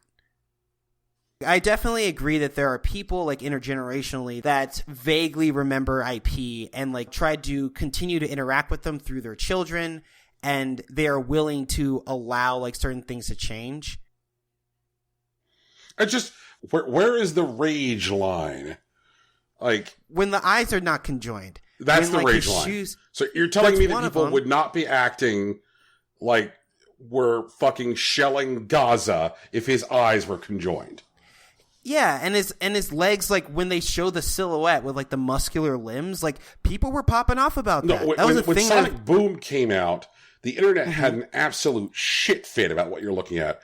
Like this, they did, yes. And you know what? They just steered through it. They're like, "Hey, everybody, settle down. It's for fucking kids. Have a Coke and like go to bed." That's like the Sonic Boom design is still like a Sonic design. But that's still closer to Sonic's original design than this. Who fucking cares? Like it's when I think about the number of IP through history that have made significant fundamental changes to the source material from which they are drawn. The list is legion. Like, there are tons and tons of things out there that are adapting some other piece of media and make significant changes to it. And, like, that's part of the freedom of making a piece of media is that you are, when you are adapting something, is that you make choices when you adapt it. And one of the things that has happened on this show in the past is at numerous points over the last 2.5 years, there has been a irregular segment on this show called Brian and Tegan Defend Super Mario Brothers, the movie. It's a thing. That's a thing? It's come up at least twice. Yes. And we've talked about how the Super Mario Brothers movie is good. Now, if you look at the Super Mario Brothers movie, there are significant, fundamental fucking changes to visual representations of all core characters in that movie. Because people were making a movie involves choices, and that's what happens. Somebody says, all right, this is what we're doing. You know, like, we're going to interpret these characters in this way, because we are not making a literal representation of a single Mario game. We are making a movie, and that movie requires interpretation, and that movie requires artistic choice. And, like, I think that, like, there's this narrative out there that, like, Sonic looks this way because these people hate their audience or something ridiculous like that. Like, they don't trust you. They think that they know you better than you know yourself. Reject them and tell them that you need Sonic to be this. And I'm like, you don't need Sonic to be anything, because this movie's not for you. You either want to see it or you don't. If you're like, I'm not going to go see this movie because Sonic doesn't have conjoined eyes, then fucking fine. Don't. I mean, that's... Brian, I don't think it's that clear of a binary choice. Like, for example, people like when IP that they enjoy end up in different places. For example, like, I don't like the Super Mario Bros. Movie. While I agree that it could have, like, its own merits as an artistic piece of expression, I don't think it's a good representation of the Mario Brothers. And people will still definitely want to go watch it because it's a good movie, or even because they like the Mario Brothers, or they like the idea that video games are getting turned into movies and they want more of that to happen. And choosing to support that choice, I don't think always comes with, I guess, a complete, like, re-representation of certain characters. Like, there are people who dislike how Sonic came out. And maybe they're making purity arguments. I've seen some of them. But, like, the idea is that the people who animated Sonic made artistic choices, and parts of their prospective audience don't agree with them. But it's not as simple as for them to simply say, I'm not going to support this movie, because what Paramount or other studios may just simply decide is like, oh, video game IP movies are bad. We're not going to make those anymore. Or, like, even as specific as Sonic movies don't work, we're not going to make Sonic movies anymore. And there may be people who simply want Sonic movies, but they want them to, like, be Sonic imagined in a cinematic universe that's, like, true to their IP, as opposed to someone getting free reign with, like, Sonic as a character. I mean, also, why the fuck would you make Eggman look this good when you're gonna make Sonic look so shit? Like, whoever was in charge of Eggman's design did an excellent job. They sized him so that he'd fit on Jim Carrey, but they gave him all the fundamentals. They gave him the crazy goggles. They gave him the crazy mustache. Like, and that's what makes Eggman Eggman. Bald head, big ass mustache that sticks out past his face, crazy little goggle things. Like, that's Eggman. That's it. And I can see Jim Carrey as Eggman and go, yes, that is Eggman. No problem. I 100% acknowledge that. But, like, Sonic doesn't look right. Because it complicates the idea that, like, people who are familiar with, like, an IP, like, they're wrestling with the image of the IP that they can't focus on what's going on in the movie. And maybe some people should get over that. Maybe that's a reasonable critique, but, like, it's definitely an obstacle to enjoying the IP in a new environment.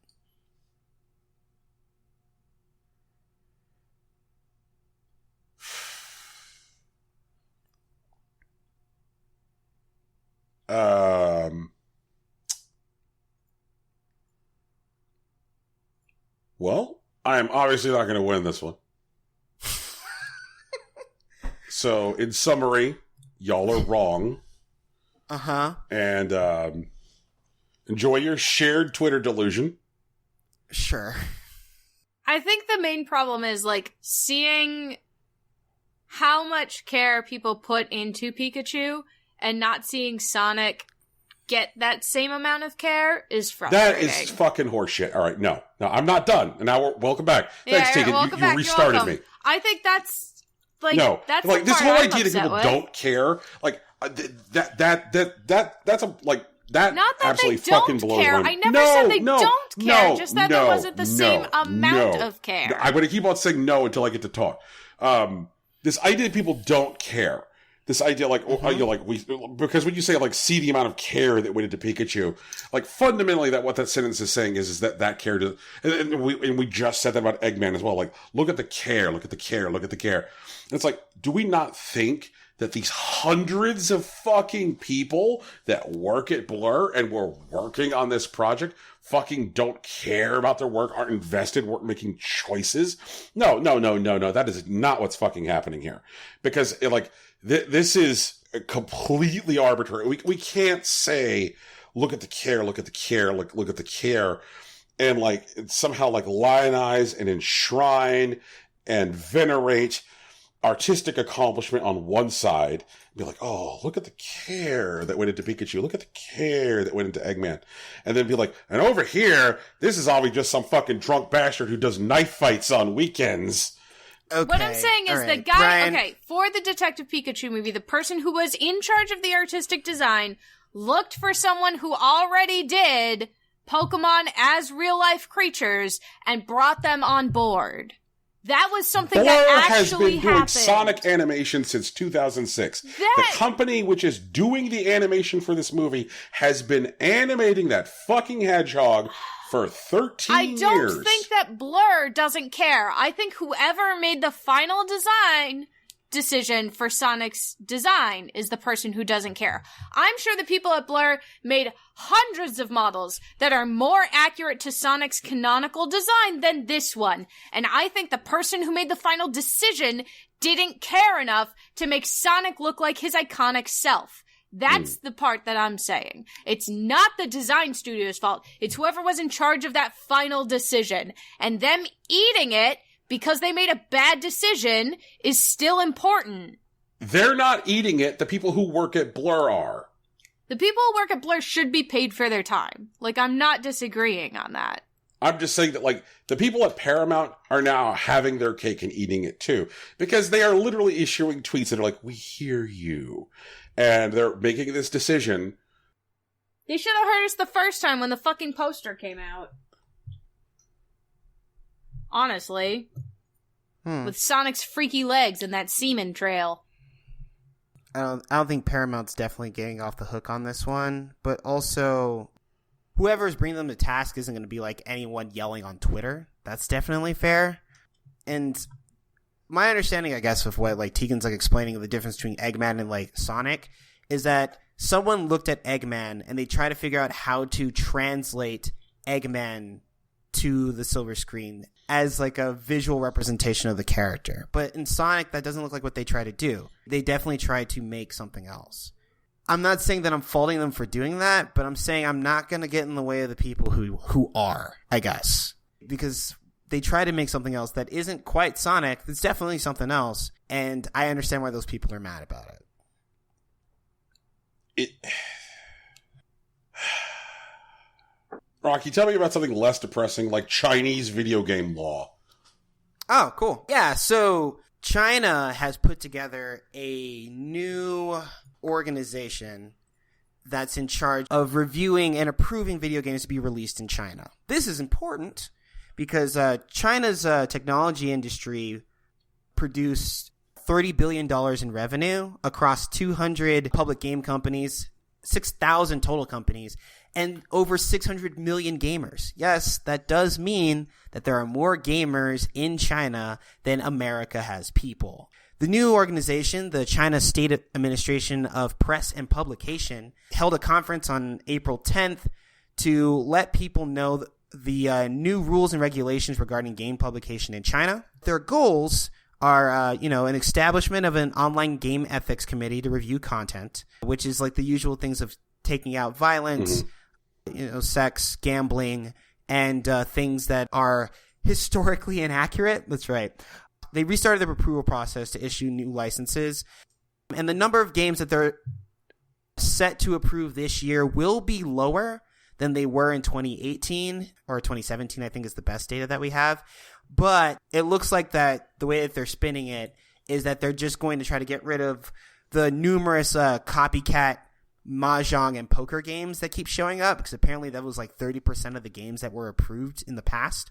They're also going to implement a limit on the number of games approved each year. We don't know what that number is. They have given expectation that they expect to approve less than 5,000 new games in 2019, but we don't know if that's a hard number.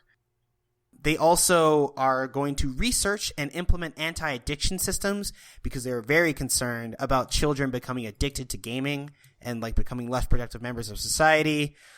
They are also going to require that mini games and HTML5 games go through the approval process. That way, platform holders like Tencent, or if Chrome ends up in China, them as well, are still subject to the approval process, and developers can't circumvent the approval process just by releasing them on WeChat or on browser. They want to have game publishers self-regulate, which is, some positive news, because usually government game regulators are entities that aren't super involved with games and aren't really paying that much attention to, I guess, the public will. And they also want to promote games with traditional culture and historical accuracy, but that seems like steeped in coded language that they just don't want people misrepresenting from their perspective what happened in China. And I am a little worried about that, but also I don't know that much Chinese history.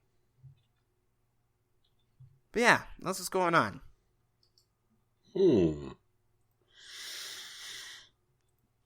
I wonder how much of this is strawman shit to block publishing efforts by publishers who are not. How much of this is just formalizing a system to be like, oh, well, EA, I see you haven't filled out your J29, Chinese historical representation form for Madden 20. Please fill out this 30-page form on how Chinese history is represented in the new Madden. Make sure to attach the cover sheet. I mean, there will probably be some amount of that. I have no way to prove that there won't. But the historical accuracy thing is also specifically targeting Tencent. One of the things that they actually note in their press release is the game Honor of Kings, which the Chinese government has publicly criticized in the past for misrepresenting the lives of historical figures. So, a lot of this is definitely, poking at Tencent, which is kind of what most of it's been about. I think foreign developers will likely be some form of collateral damage. But I don't think that's their primary objective. Okay. And I guess that makes sense because, when I think about the fact that, just recently we reported on the idea of the Switch being allowed into China. It doesn't necessarily it's mean real cheesy nonsense. Right. So it doesn't necessarily seem that they are just targeting foreign publishers. So there will probably be some measure of please fill out this form in order to release Madden 20, but it sounds like breaking Tencent's balls is a primary objective. And there's a lot of stuff that hasn't made it yet, because I think PUBG is available there, and PUBG Mobile's huge, but they're not able to monetize PUBG yet. I don't think Fortnite has made it to China at all either, and notably Monster Hunter World also didn't make it there either. They just weren't able to release it out there. Which means that there's a whole nation of people who haven't yet had a chance to hunt that really, really angry toucan flamingo. The flamingo's not that bad.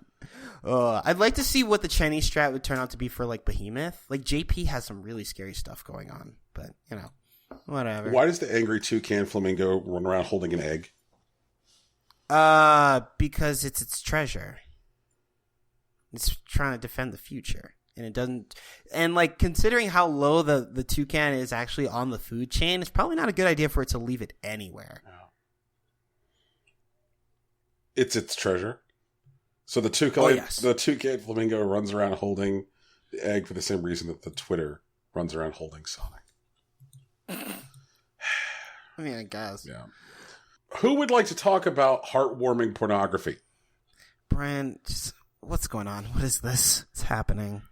So, Subverse, a erotic sci-fi game from Studio FOW, ended its campaign with $2.19 million in funding and 60,000 backers. Subverse's total makes it the 22nd most funded video game in Kickstarter ever. Subverse's Kickstarter campaign is pretty straightforward. It's going to be an RPG shoot-'em-up hybrid with a fully explorable galaxy. As captain, you explore the universe while romantically pursuing 9 waifus. Players can pilot their spaceship, the Mary Celeste, recruit the sexiest and deadliest waifus in the Prodigum Galaxy, the mission, rebel against the puritanical, oppressive douchebags who rule the universe.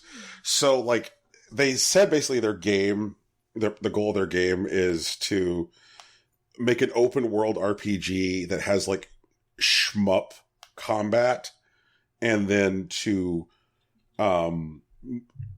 have BioWare style romancing, but with a full-on, fully developed fuck system.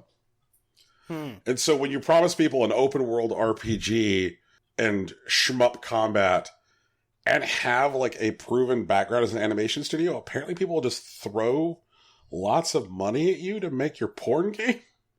Hey, I get that. That makes a lot of sense to me. Yeah. So what do we think about this like actual porn game raising $2.2 million on Kickstarter?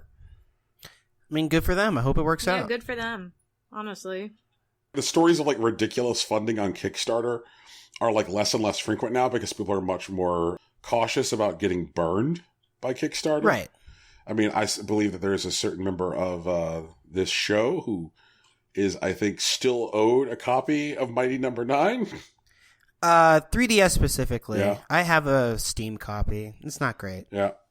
And as we're like coming up on the release date of like a big Kickstarter success story in the form of Bloodstained, it's interesting to see that like this most recent Kickstarter success story is one where the developer is making promises on Kickstarter like, why yes, there will be waifus who are anatomically male, so that way you can jack off your waifu. You mean husbandos? No, I think they mean like futa. Yep, that's the one.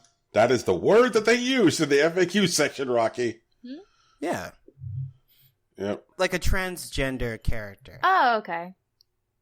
Yep. And I just... That's not bad. I want to sit in on a design meeting where someone's like, okay, do we know if the shmups are causing any bugs during the part with the horniness? Like, I just... This game seems to be sprawling and huge and horny, and that's hilarious to me. Yeah. Like, I just don't associate sprawling, huge, and expensive with horniness. So, like, just seeing this many zeros associated with horniness is, like, the part that I think bowls me over. I mean, honestly, like, it sounds like a pretty good way to, like, pivot yourself, especially now. Like, I mean, like, people pay for porn now. Like, I mean, Pornhub's still a thing, you know? But, like, it's definitely become, like, a lot more widely accepted. Like, I mean, people are still, like, antsy about sex workers or whatnot, but a lot of them are just getting paid. And, like Source Filmmaker, like, has, like, a lot of porn stuff that people just keep putting out. So there's obviously, like, a desire for this kind of content. And, like, you know, legitimizing it and putting it, like, in, like, an RPG open world is probably a really good step. I mean, one of my most anticipated games of 2019 is definitely Honey Pop 2. Like, you know, they just put out a new trailer for that, and Jesus Christ, please just give me Honey Pop 2 right now. So, like, I guess I get it. It's just the budget for Honey Pop 2 and then the budget for this are like, I think he could probably make like 5 or 6 Honey Pops for what this game costs, and just super wow. I feel that. Yeah. So I good on him, I guess. Yeah, like I'm just like tripping that they have voice reels like in the Kickstarter. Yep. Man, do we have any other news about highly anticipated, incredibly expensive video games? Why do you do this to me, Brian?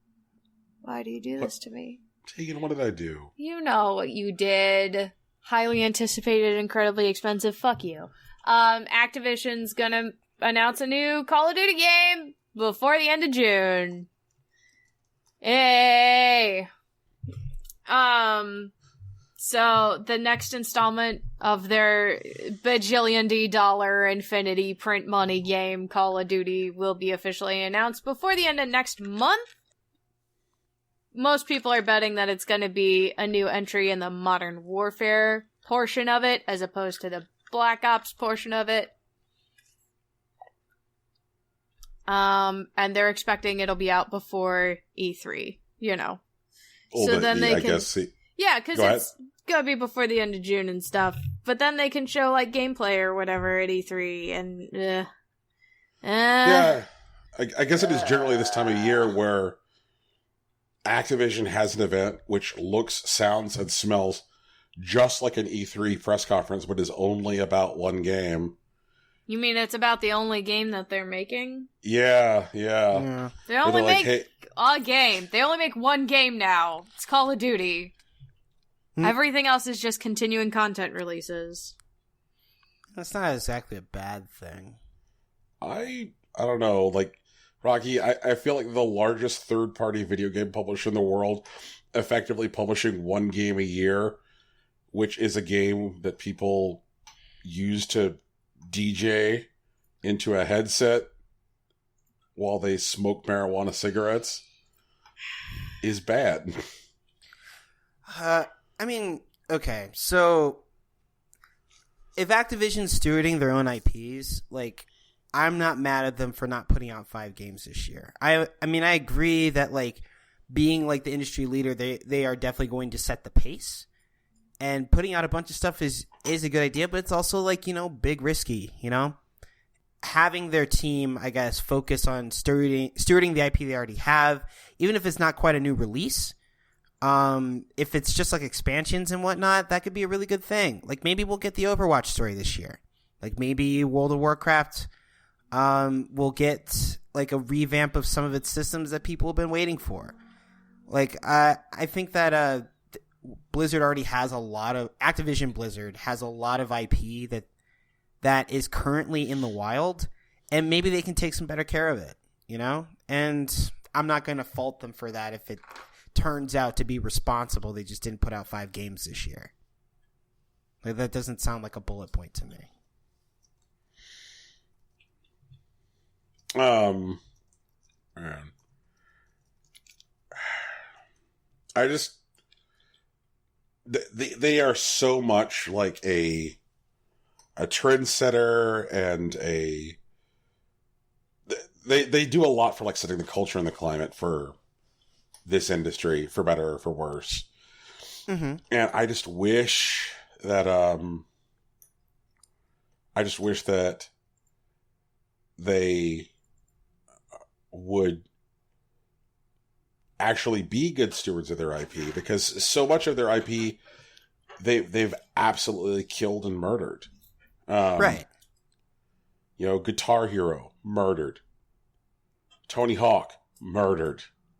Mm-hmm. Skylanders, murdered. Mm-hmm.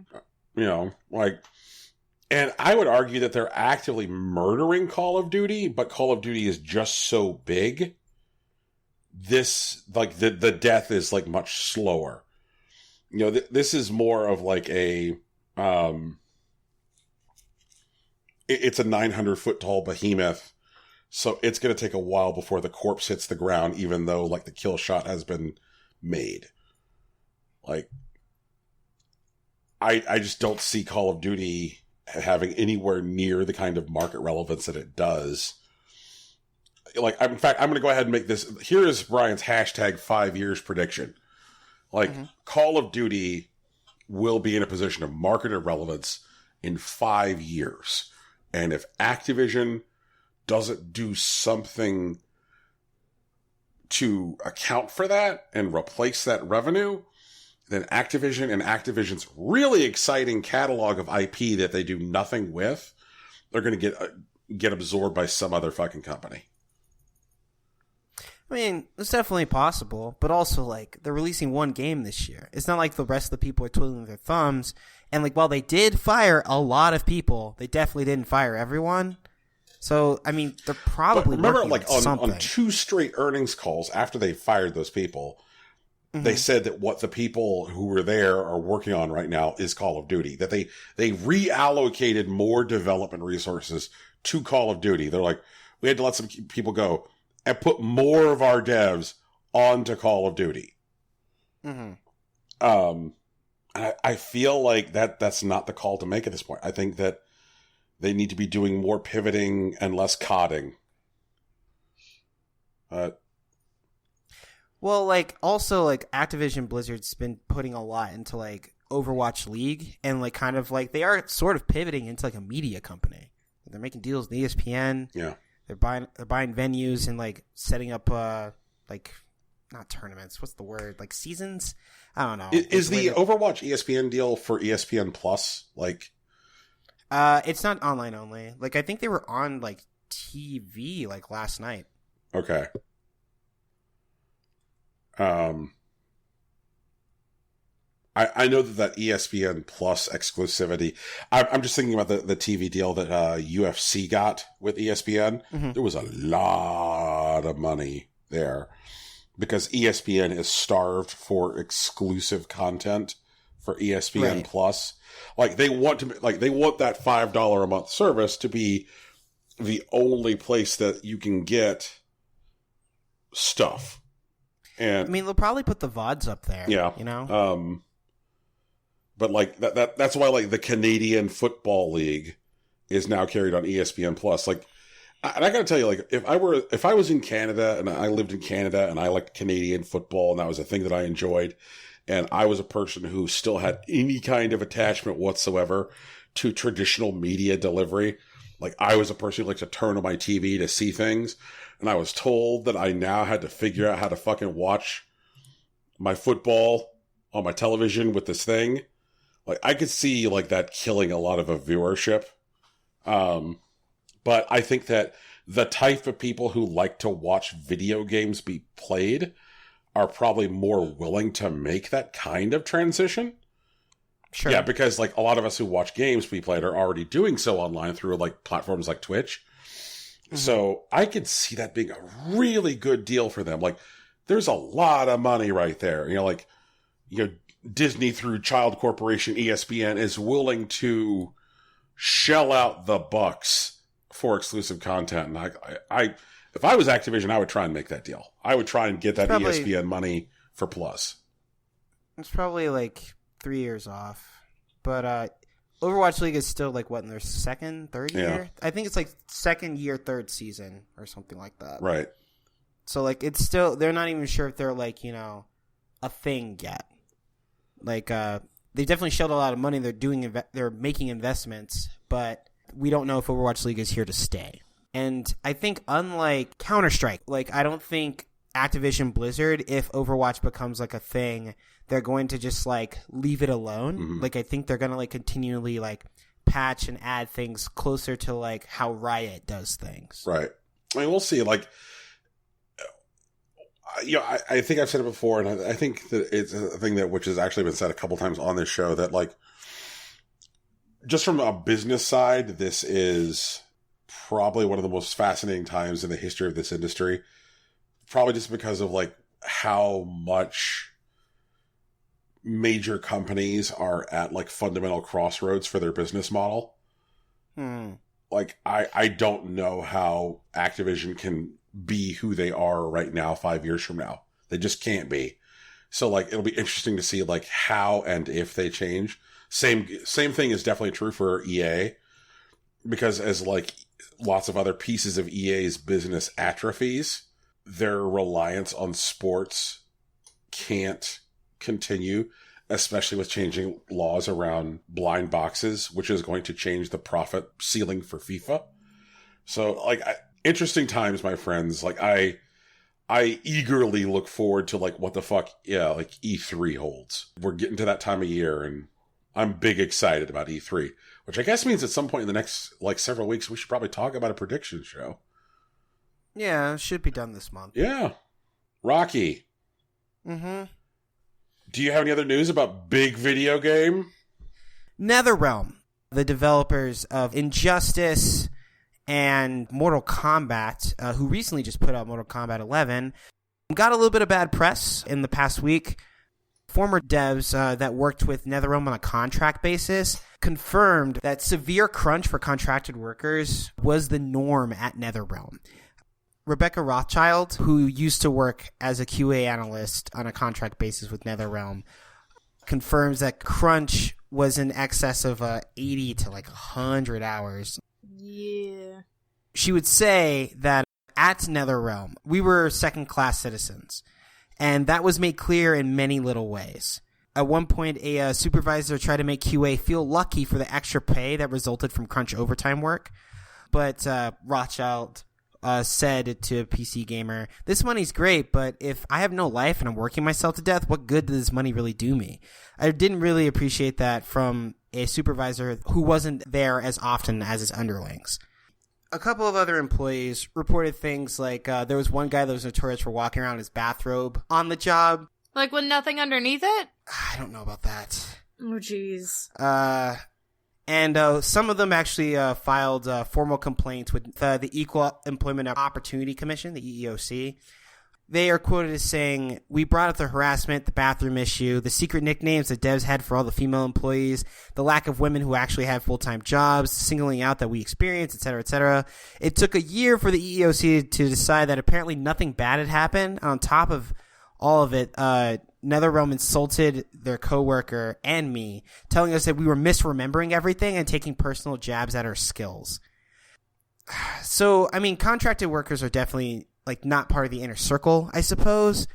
But apparently for the years leading up to Mortal Kombat 11, including development on things like Injustice 2 and Mortal Kombat 9 and 10, contracted workers were treated like second-class citizens that were exposed to all sorts of hostile work environments, including those specifically related to crunch, but others of, I guess, more immediate natures. And NetherRealm hasn't done good by their contracted labor. But once again, this is just like yet another story of another large video game company that doesn't seem to be managing their studio in a way that is equitable to workers, albeit in this case it's like less so, because the specifically like in-house NetherRealm devs, apparently they never have layoffs. They don't seem to work crunch that much, but all that they seem to be doing is just passing the buck to contracted work, which is not much better. Ooh, crunch is bad. Like, oh yeah, yeah. I mean, I know that's me saying like that. Water is wet.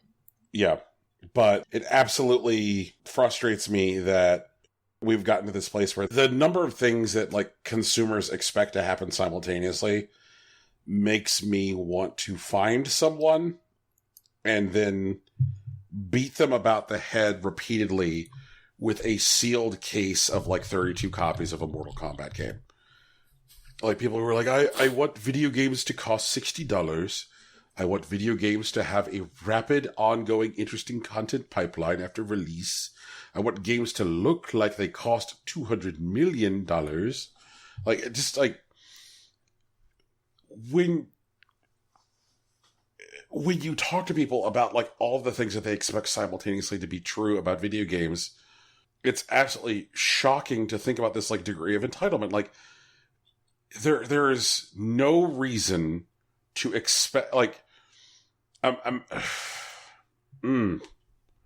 Well, in my experience, and It's actually a lot of my personal experience. I'm not going to say that I was someone that was like entitled to that, but I would see those listed things and I wouldn't think that much about it. And like that, I guess, non-interaction came from a place of ignorance. Yeah. Like crunch isn't like a new thing. Like it's definitely been around and it's definitely become more exasperated as like the stakes have risen for like video game developers. But it's definitely something that has been happening and is subject to market forces. And it isn't as simple as the right person simply saying shut it down. Like there are people that can make those decisions, but they have costs that aren't always immediate or like salient. And so in engaging with these stories like week after week is telling me that this is systemic, that it's not a fluke. Like it's not just like Epic or whatever developer of the week being a jackass. Like there are real like things that tell them that either we have to do this or continuing to do this is a good idea. What needs to happen is that the feedback loop needs to tell them that this is a bad idea. And it's not as simple as like yelling about it on Twitter or even just like changing a single price point. Like there are several things on numerous fronts that need to change. And learning about how these things work will better inform us on what our role in that process can be. Because it's definitely not something that has nothing to do with us, but it's not something that any one of us or even like any particular group of people that interact with video games can change on their own. Yeah. I think that the biggest change that we need here is one that I think that you and I as consumers don't have an ability to impact in any regard except for having ongoing support for fair labor. You know, when somebody asks you, do you support unions? Please do not hem and haw and do any kind of like weird fedora shit where you just say like, well, things are complicated. No. Yes, support fair labor. You know, like if you have an opportunity to buy from a union shop and buy from a company which is not a union shop, buy from the union shop.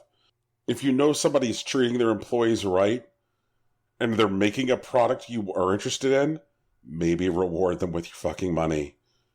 You know, like it's this shit's gross. And it's important, like the people, the fedoras, the people that are not in favor of labor protections, make sure they explain why. Like make them put it into words. Because there are definitely people that'll posture and just say just enough that it sounds like it's that they have a well-reasoned, thought-out argument. And then just like make them articulate why they don't support fair labor, why these people shouldn't have reasonable working hours with a good pay given the products that they're creating. You got to make sure that you understand these people, because a lot of times they just coast along and like, I mean, this is demonization and I don't particularly care to defend it at the moment, but it feels like when people like look at Richard Spencer, they seem like he looks like a well put together dude. He seems like he has some good ideas. He's done some research, and then you got to make him talk. You listen to him, and you're like, oh man, you're insane. This is bullshit. I don't want to say as strong as like expose yourself to it, but you got to interact with these types of arguments. And it is real work. And even though it is work out as a consumer, which is, you know, not popular, not a great thing that people really want to interact with. But like if we don't, things end up like this. We end up with NetherRealm that has contract workers working 80, 100 hours a week on $12 an hour, and they have to work it, otherwise they may not get their contract. That just means 3 months later, they may be just out of a job. All right. These are things that we potentially have to reckon with, and it is hard and exhausting and unavoidable, ultimately. If you just say, well, I'm just not going to play video games anymore because the video game industry isn't good to their workers, like people aren't good to their workers like just about anywhere. Right. Like there are some places that are good pockets, but like more often than not, like these conversations about labor and like fair compensation and positive non-hostile work environments are things that exist as a part of our world, and you got to be ready to stand up to them when they show up. Yep. Honestly, when people say something like, oh, well, I'm just going to check out of art form X because labor. It's like, well, that kind of feels like a cop-out. You know, there's a thing which I hear said a lot, and it a lot of times feels like it's being said simply as a cop-out, like, and I'm sure you've heard the sentence before, and I'm sure you've heard it used as a cop-out, which is, there is no ethical consumption under late-stage capitalism. Yeah, I hate that. It's like, look, please fucking check yourself when you say shit like that. Like, that is your excuse to sit on your couch like an asshole and be like, I'm trying to write for myself a one-sentence justification for not making considered choices while still allowing myself to yell at other people for their choices. Yeah. And it's like, fuck off. Just fuck off with that. Like, we can do better as a society and we can do better as individuals. And this NetherRealm shit has been tough as a video game fan of a certain age, because, like, I absolutely love Ed Boon. You know, like, what the guy who is at the top at NetherRealm is a guy who I grew up thinking is fucking cool. You know, like, I am of the right age and the right background to think that Ed Boon is a cool dude. And when I think about, like, you know, where it all rolls up to and where the decision tree stops at NetherRealm, that person is Ed Boon. And, like, I'm like, ugh. Like, there has to be a better way. Mm-hmm. And that is why I'm looking forward to having Lang on again to talk about labor practices. Like, right. Like, especially since his studio is in Chicago. Yeah. Yeah. And also, especially since a lot of the people who are in positions of management and authority at Iron Galaxy come from Midway, meaning that a lot of them are people who worked with people who are in management at NetherRealm, because NetherRealm and Iron Galaxy are both populated by former Midway. Mm-hmm. So it's kind of like, as Midway imploded, you know, the story of coming to a fork in the road and, you know, making a choice. You know, do you continue with, like, the kind of culture that a company like Midway had? You know, because that's the culture that, and I don't say that to say, you know, anything shitty about a company in particular, but more just like the general culture of large video game development. Mm-hmm. Or do you go a different way? Do you go a different path? Like, man, oh man. Man, oh man, oh man. Oh. Tegan, what are your feels? I mean, you've said everything there is to say, basically. I took all the stuff. You did. You took all the stuff. And brand stuff. You did the labor practices. You did how to make sure you're sourcing responsibly. You did the whole thing. There's nothing left to say. You're done. Good job. I took it all? You took it all. You did everything. I'm bad. No, it's fine. When you're on a roll, you're on a roll, man. So there's a video game museum. There is? It's called the Strong Museum. Why is it called the Strong Museum? Well, you know, when you die and you leave money to something, they sometimes name it after you. Cool. There was a man whose name was Strong. So does that mean we need to make a lot of money so we can have it named after the podcast? Man, but I have other plans for my future money. Look, the Hardbody Institute of Play. Oh shit. Yes, that's it. That's what it's called. You're welcome. There we go. It's actually hip. Like, that's the acronym. It's the Hip Museum. It's now. The Strong Museum focuses on all interactive play objects, not just video games.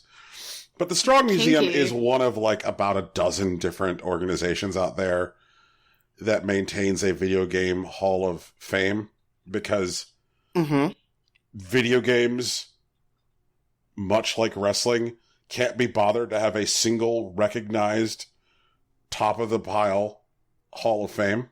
You mean like the Football Hall of Fame? No, I want like 30 museums, dude. I want like 1,000 video games. You want 1,000 Hall of Fames? Fuck it. You know what? We can make our own Hall of Fame, because that's how common they are. I'm actually down. Can we have a Tetris 99 Hall of Fame? It's just 99 entries. Yeah, it's just there's only 99 entries, and then we have to start a new one.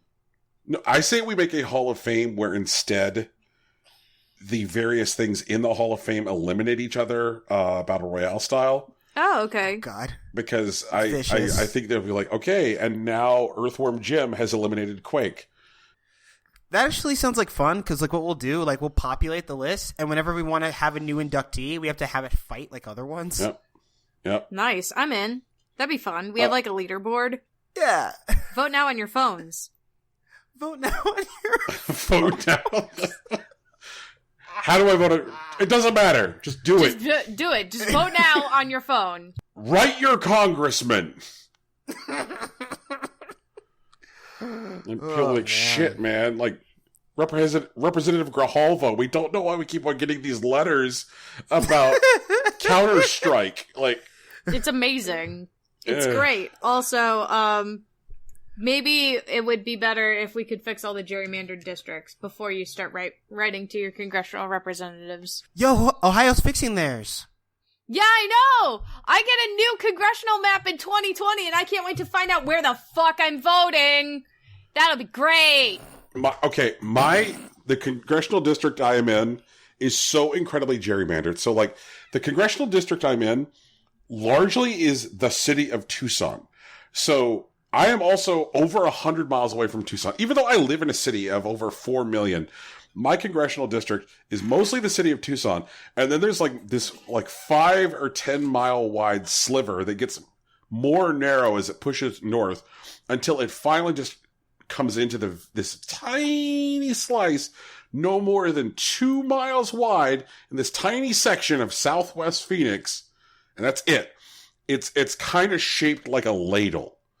And that's dumb. Yeah, it really is. And whenever I hear the guy who represents me in Congress give any kind of speech to his constituents, he's like, I represent the city of Tucson. I represent the people of Tucson. And I just want to be like, fucker, I am much like Dre in that you forgot about me. Oof. Man, I've got all kinds of angry this week. I've got like, my dad is disappointing. My congressman sucks. Sonic.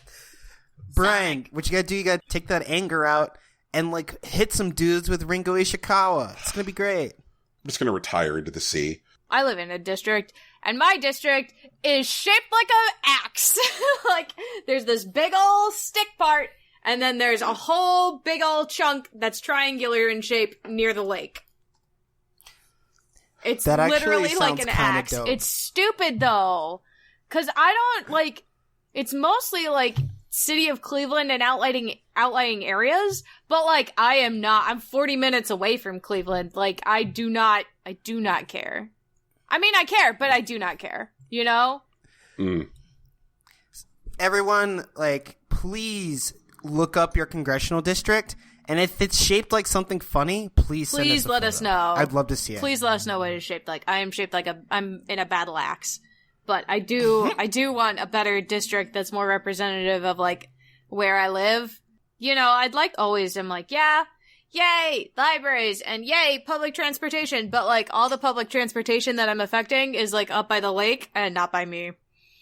And I'd really like some better public transportation, because if I can avoid using my car at all possibly, I would like to. All right. I hate driving. Please do this, because after Hamilbang, our next dating sim is Dickstrict, which is where a whole bunch of like incredibly hot, chiseled, sweaty congressional districts are available for romance options. And you select them based on various like characteristics, like are they hot? Do they work out a lot? Are they shaped like an axe? Transport? You know, like yeah. So you're going to have between 8 and 10 different congressional districts, and you could you could choose to date them. And what you want to do is you've got to find the one that you're going to like pledge your sex to before redistricting.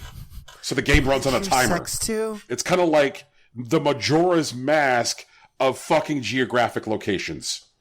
Oh, man. That's a lot, Brian. Yep. We're ambitious here. So, Brian, the Strong Museum Video Game Hall of Fame. The Strong Museum is notable each year for their inductees because they usually include at least one inductee, which is designed to be the really one that is just going to make people talk. I will leave it to you to determine which one that is. Fuck off. Are you going to list the inductees? I am. There are 4 this year. Colossal Cave Adventure,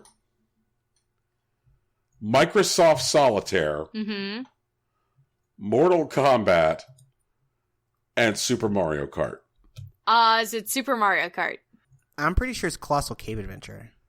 I have a question. It's really Mortal Kombat, isn't it? That's why we had that other goddamn story about Mortal Kombat.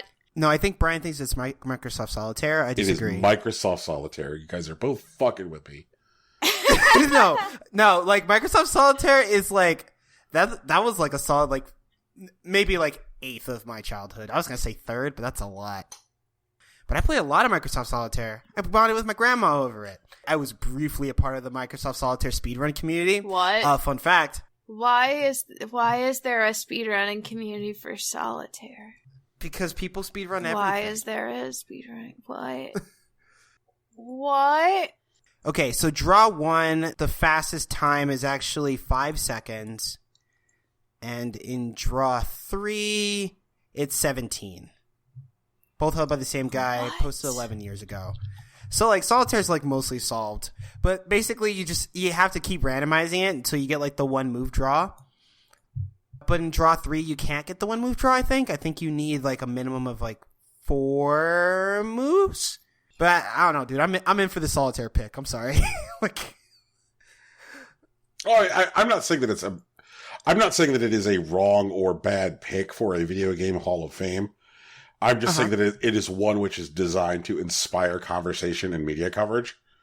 Oh, for sure. I mean, literally every single fucking title I was looking at was like, hey, did you know Solitaire's been inducted into the Hall of Fame? Yeah. Because I remember, like, last year, like, they skipped over Solitaire, didn't they? Yeah, like, well, last year was Minesweeper.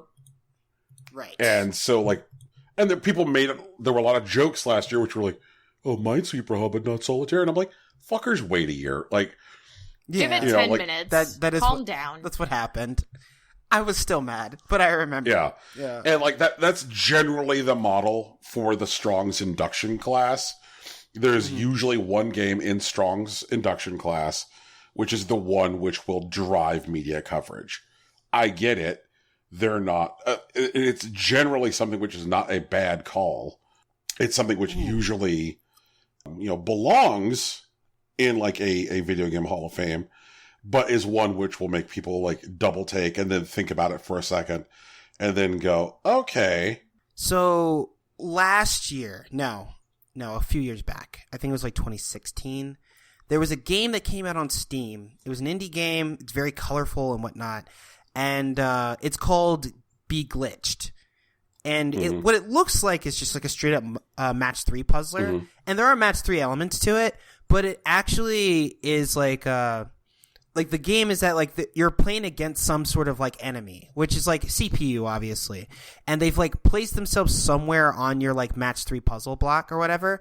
And you need to use a particular item to like essentially blow up where they're standing. And like there are other blocks that do other things, like help you pinpoint the position or like give you additional moves because you have like a cooldown essentially. But it kind of plays like match 3 Minesweeper with like a hint of like RPG elements to it. Mm-hmm.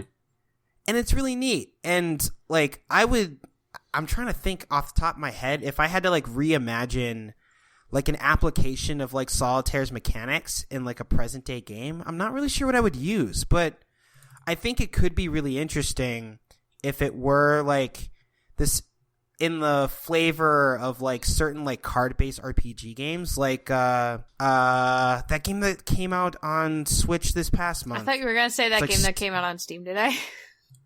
Oh God, we'll get to that's coming. It's a SteamWorld Dig something Gilgamesh, where like it's an RPG, but like the battle system is all card based. Oh, SteamWorld Quest! I've been wanting to get into that. I've been wanting to, like SteamWorld Quest. What came out like a month ago?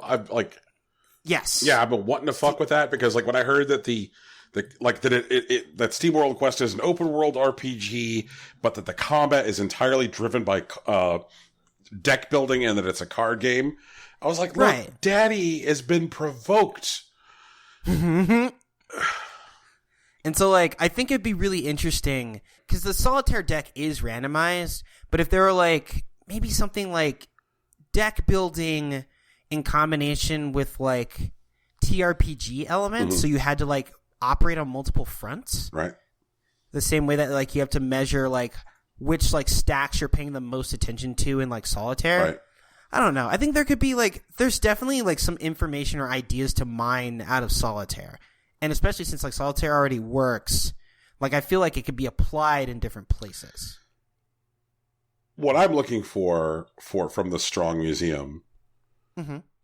And I'm just wondering how many induction classes we'll need to go through before they give us this like double take inductee.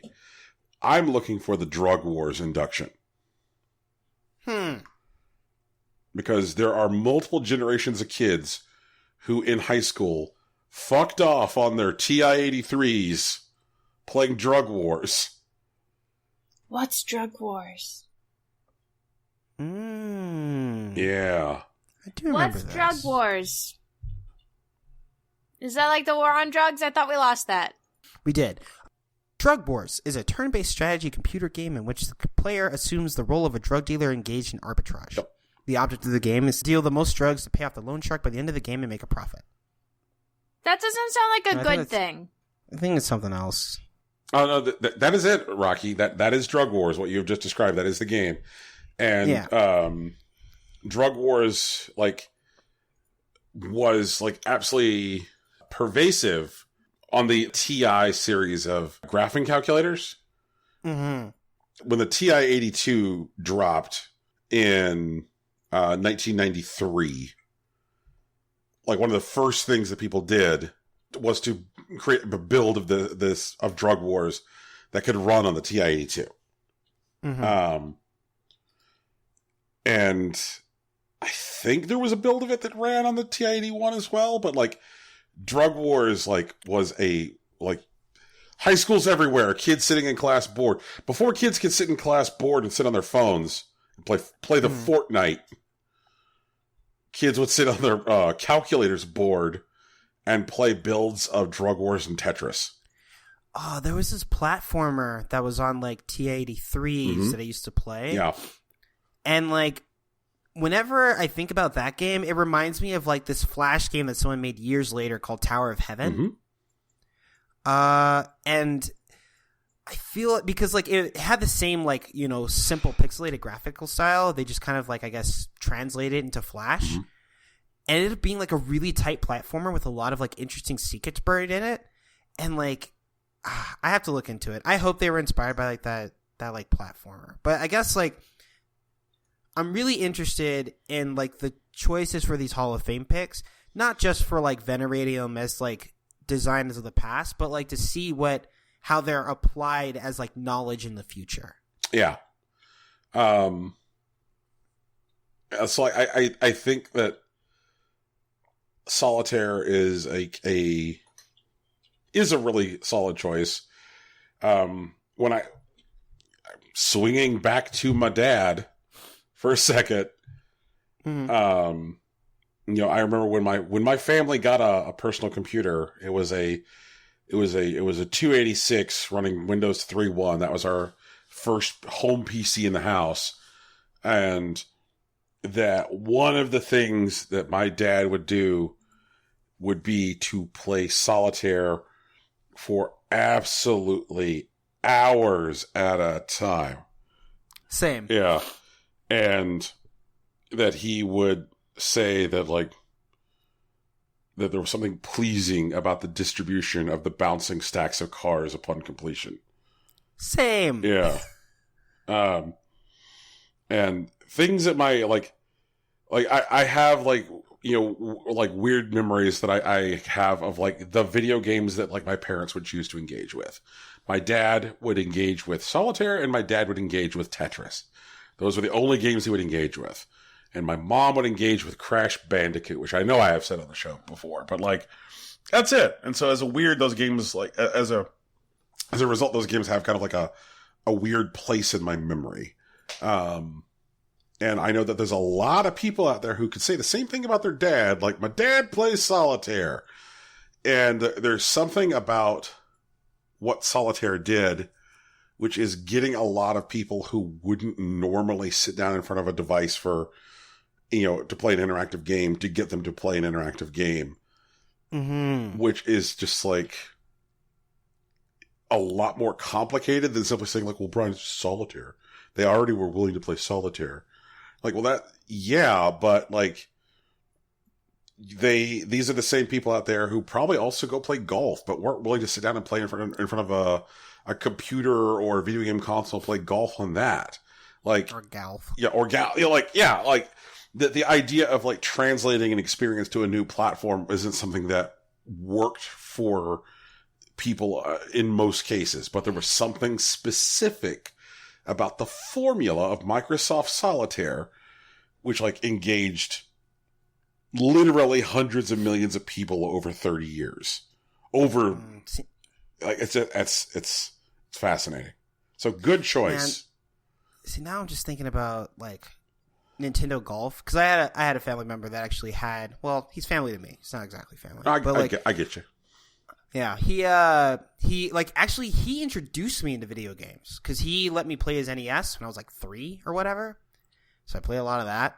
And now I just kind of wish like I could have got him to play Golf Story. That would have been dope. Like, I just want to see how he would have like interacted with that character and like that world. Because he loves golf. Mm-hmm. That's his thing, or was his thing. He's not with us anymore. But that would have been cool. But yeah, man, Solitaire is like it's a really interesting pick. I hope that Drug Wars comes through next year. Yeah, that would be super cool. Is that the news? That's the news. That is the news. Well, guys, that could only mean one thing. Oh, snap. It's time to end the show. That's it, everybody. Time to go home. Thanks. Bye. Goodbye. We're not gonna play in that space, Brian. What space is that taking? The space where you tell us about bondage games. That's the space. Fuck. Don't need to be assaulted like that. I don't think there's my any of those sensibilities. But I believe in Brian. Brian would have told us by now. Brian, what came out on Steam today? Let's talk about what came out on Steam today.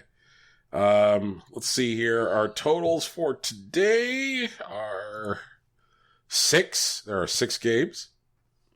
First up is VR Party Pack. Sure. VR Party Pack brings living room family fun to virtual reality. Play a classic game of Hangman, or try to describe an object only using certain words. Every game supports 4 players, each connecting to our app, so grab yourself and 3 of your favorite or not so friends or family and have fun. So this will require multiple VR headsets. Yep.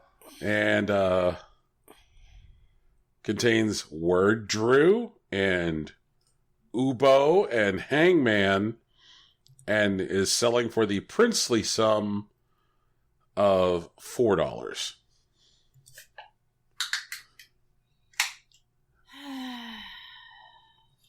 It's not particularly disappointing or offensive. Mm-hmm. And it's not one of the surprise. Doesn't sound good. Yeah. Next up is On the Alert. Okay. The guardian of the order, accepting an anonymous call, learns that a gangster group has settled in one of the abandoned buildings. This appears to be a platformer that has mouse and keyboard shooting. So like one of those old mini clip games. Yeah. Okay. The Guardian of the Order accepting an anonymous call. Oh, you're about this game is exactly different. Exactly the same as your blurb. The task is to go through 20 rooms of the building, cleaning it up to the last enemy. To eliminate the enemies, the hero has 3 types of weapon with unique properties. Whoa, wait, hold up. So, like, there's a gang that settled in an abandoned building, and there's just, like, one guy just John McClaning, like, murdering everyone there? Yep. That's wild. I don't want to play it. It sounds way out of control. Game features 20 levels, old school graphics, variety of locations, breathtaking battle. Breathtaking battle. Yep.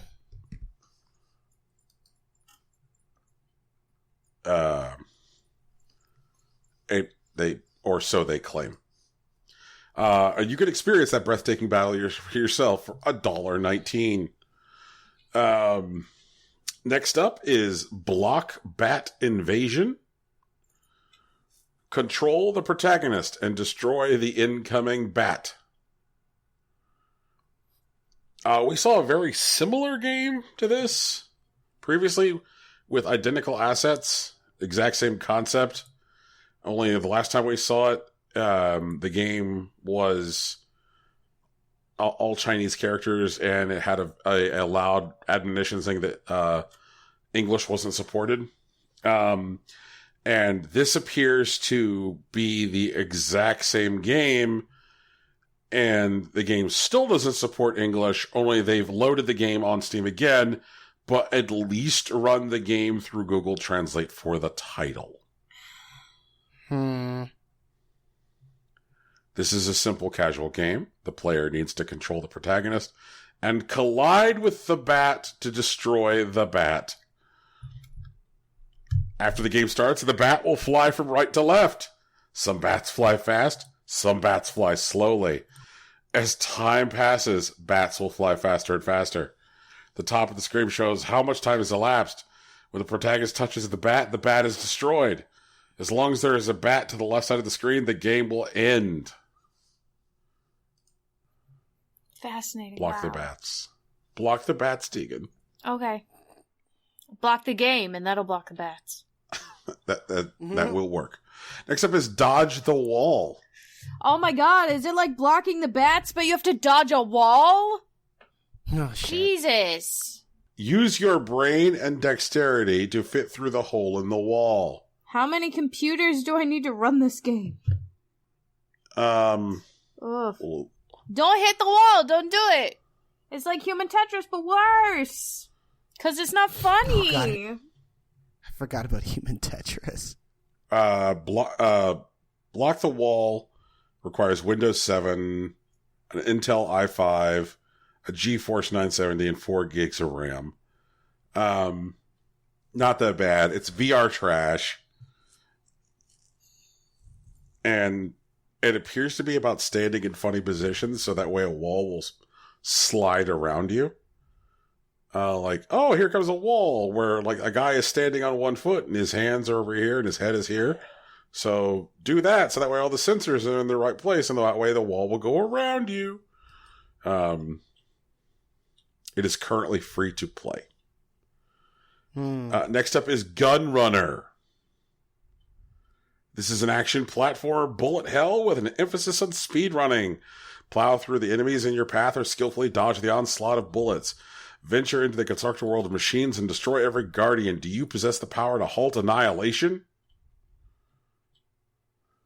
No. Do ya? No, I don't.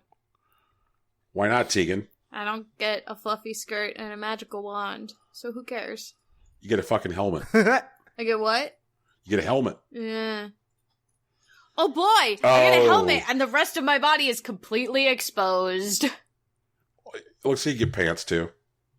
There's still a whole mid-region there that's exposed. That's a problem. That's where the bullets go.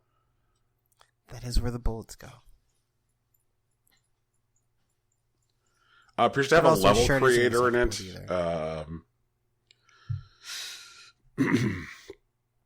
Yeah. So that way you can share your trash Gunrunner levels, I guess with the other 5 people who buy Gunrunner, it is $10. Gunrunner is $10. And lastly is Piku, the space penguin. Aww. I'm interested. In Piku, you control the dragon Piku. What? Which was Wait, I thought he was a penguin.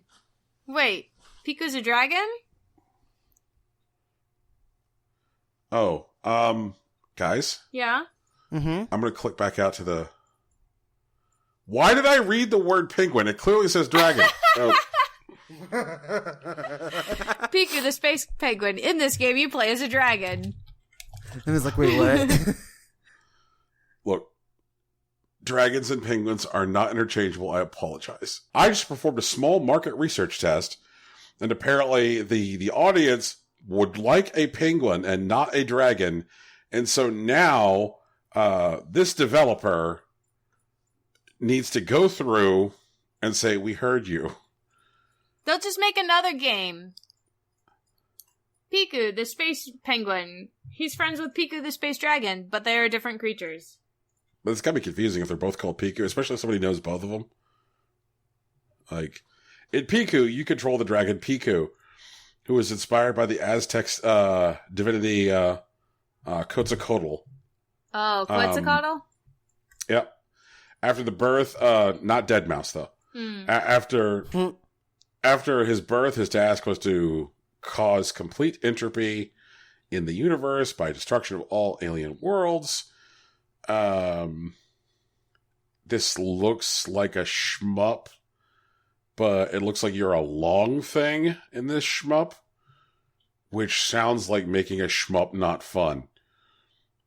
Because, like, controlling a long thing, like, playing Snake while at the same time you're trying to shmup sounds incredibly frustrating. Don't put Snake in your shmup. Don't put Snake in your fucking shmup. Yeah, he's way too thick for that. The clap of his ass will just alert all the guards.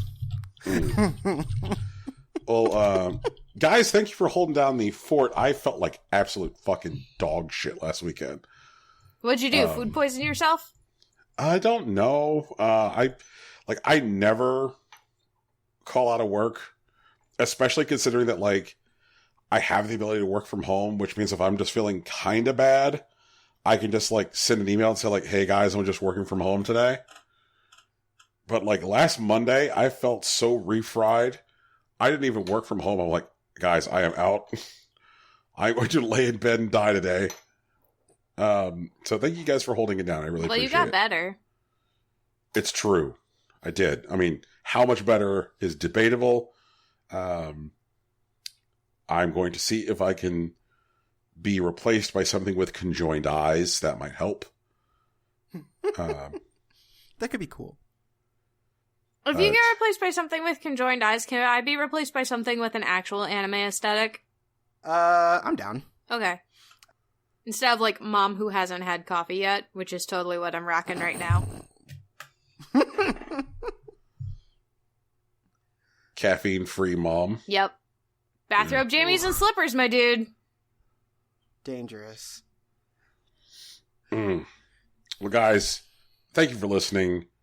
If you're wondering what happened immediately after this, Brian went and ate a liver and onion sandwich. Ew. Amazing. That sounds disgusting.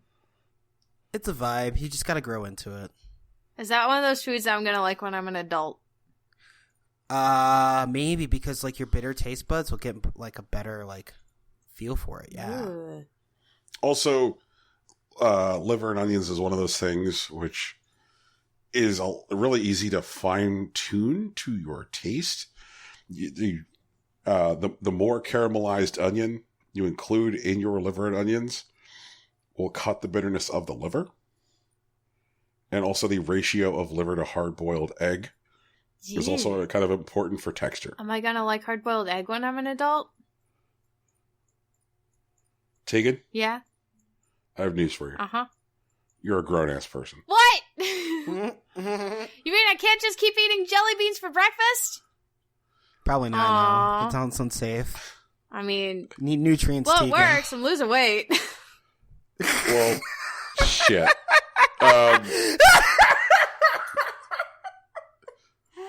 Oh, that was too much. I'm sorry. Oh, Lord. Rocky, tell people the things.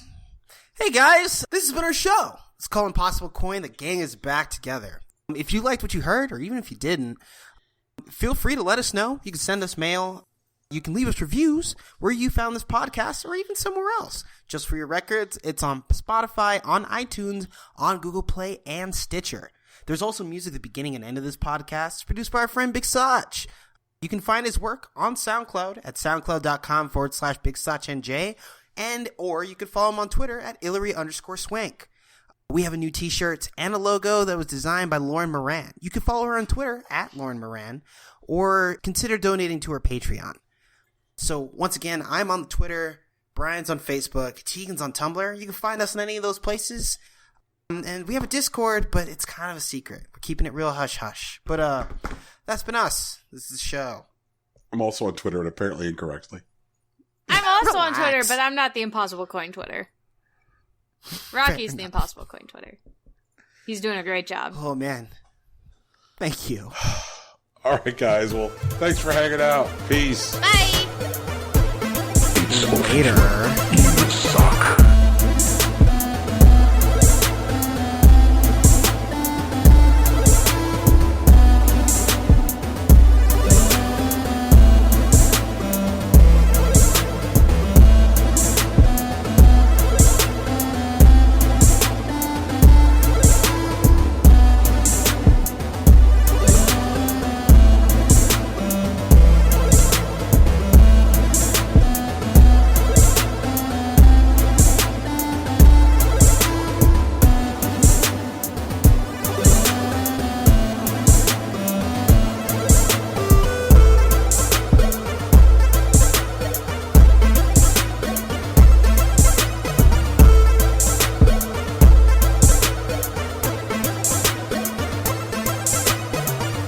You guys hear that 2 people died of the plague last week?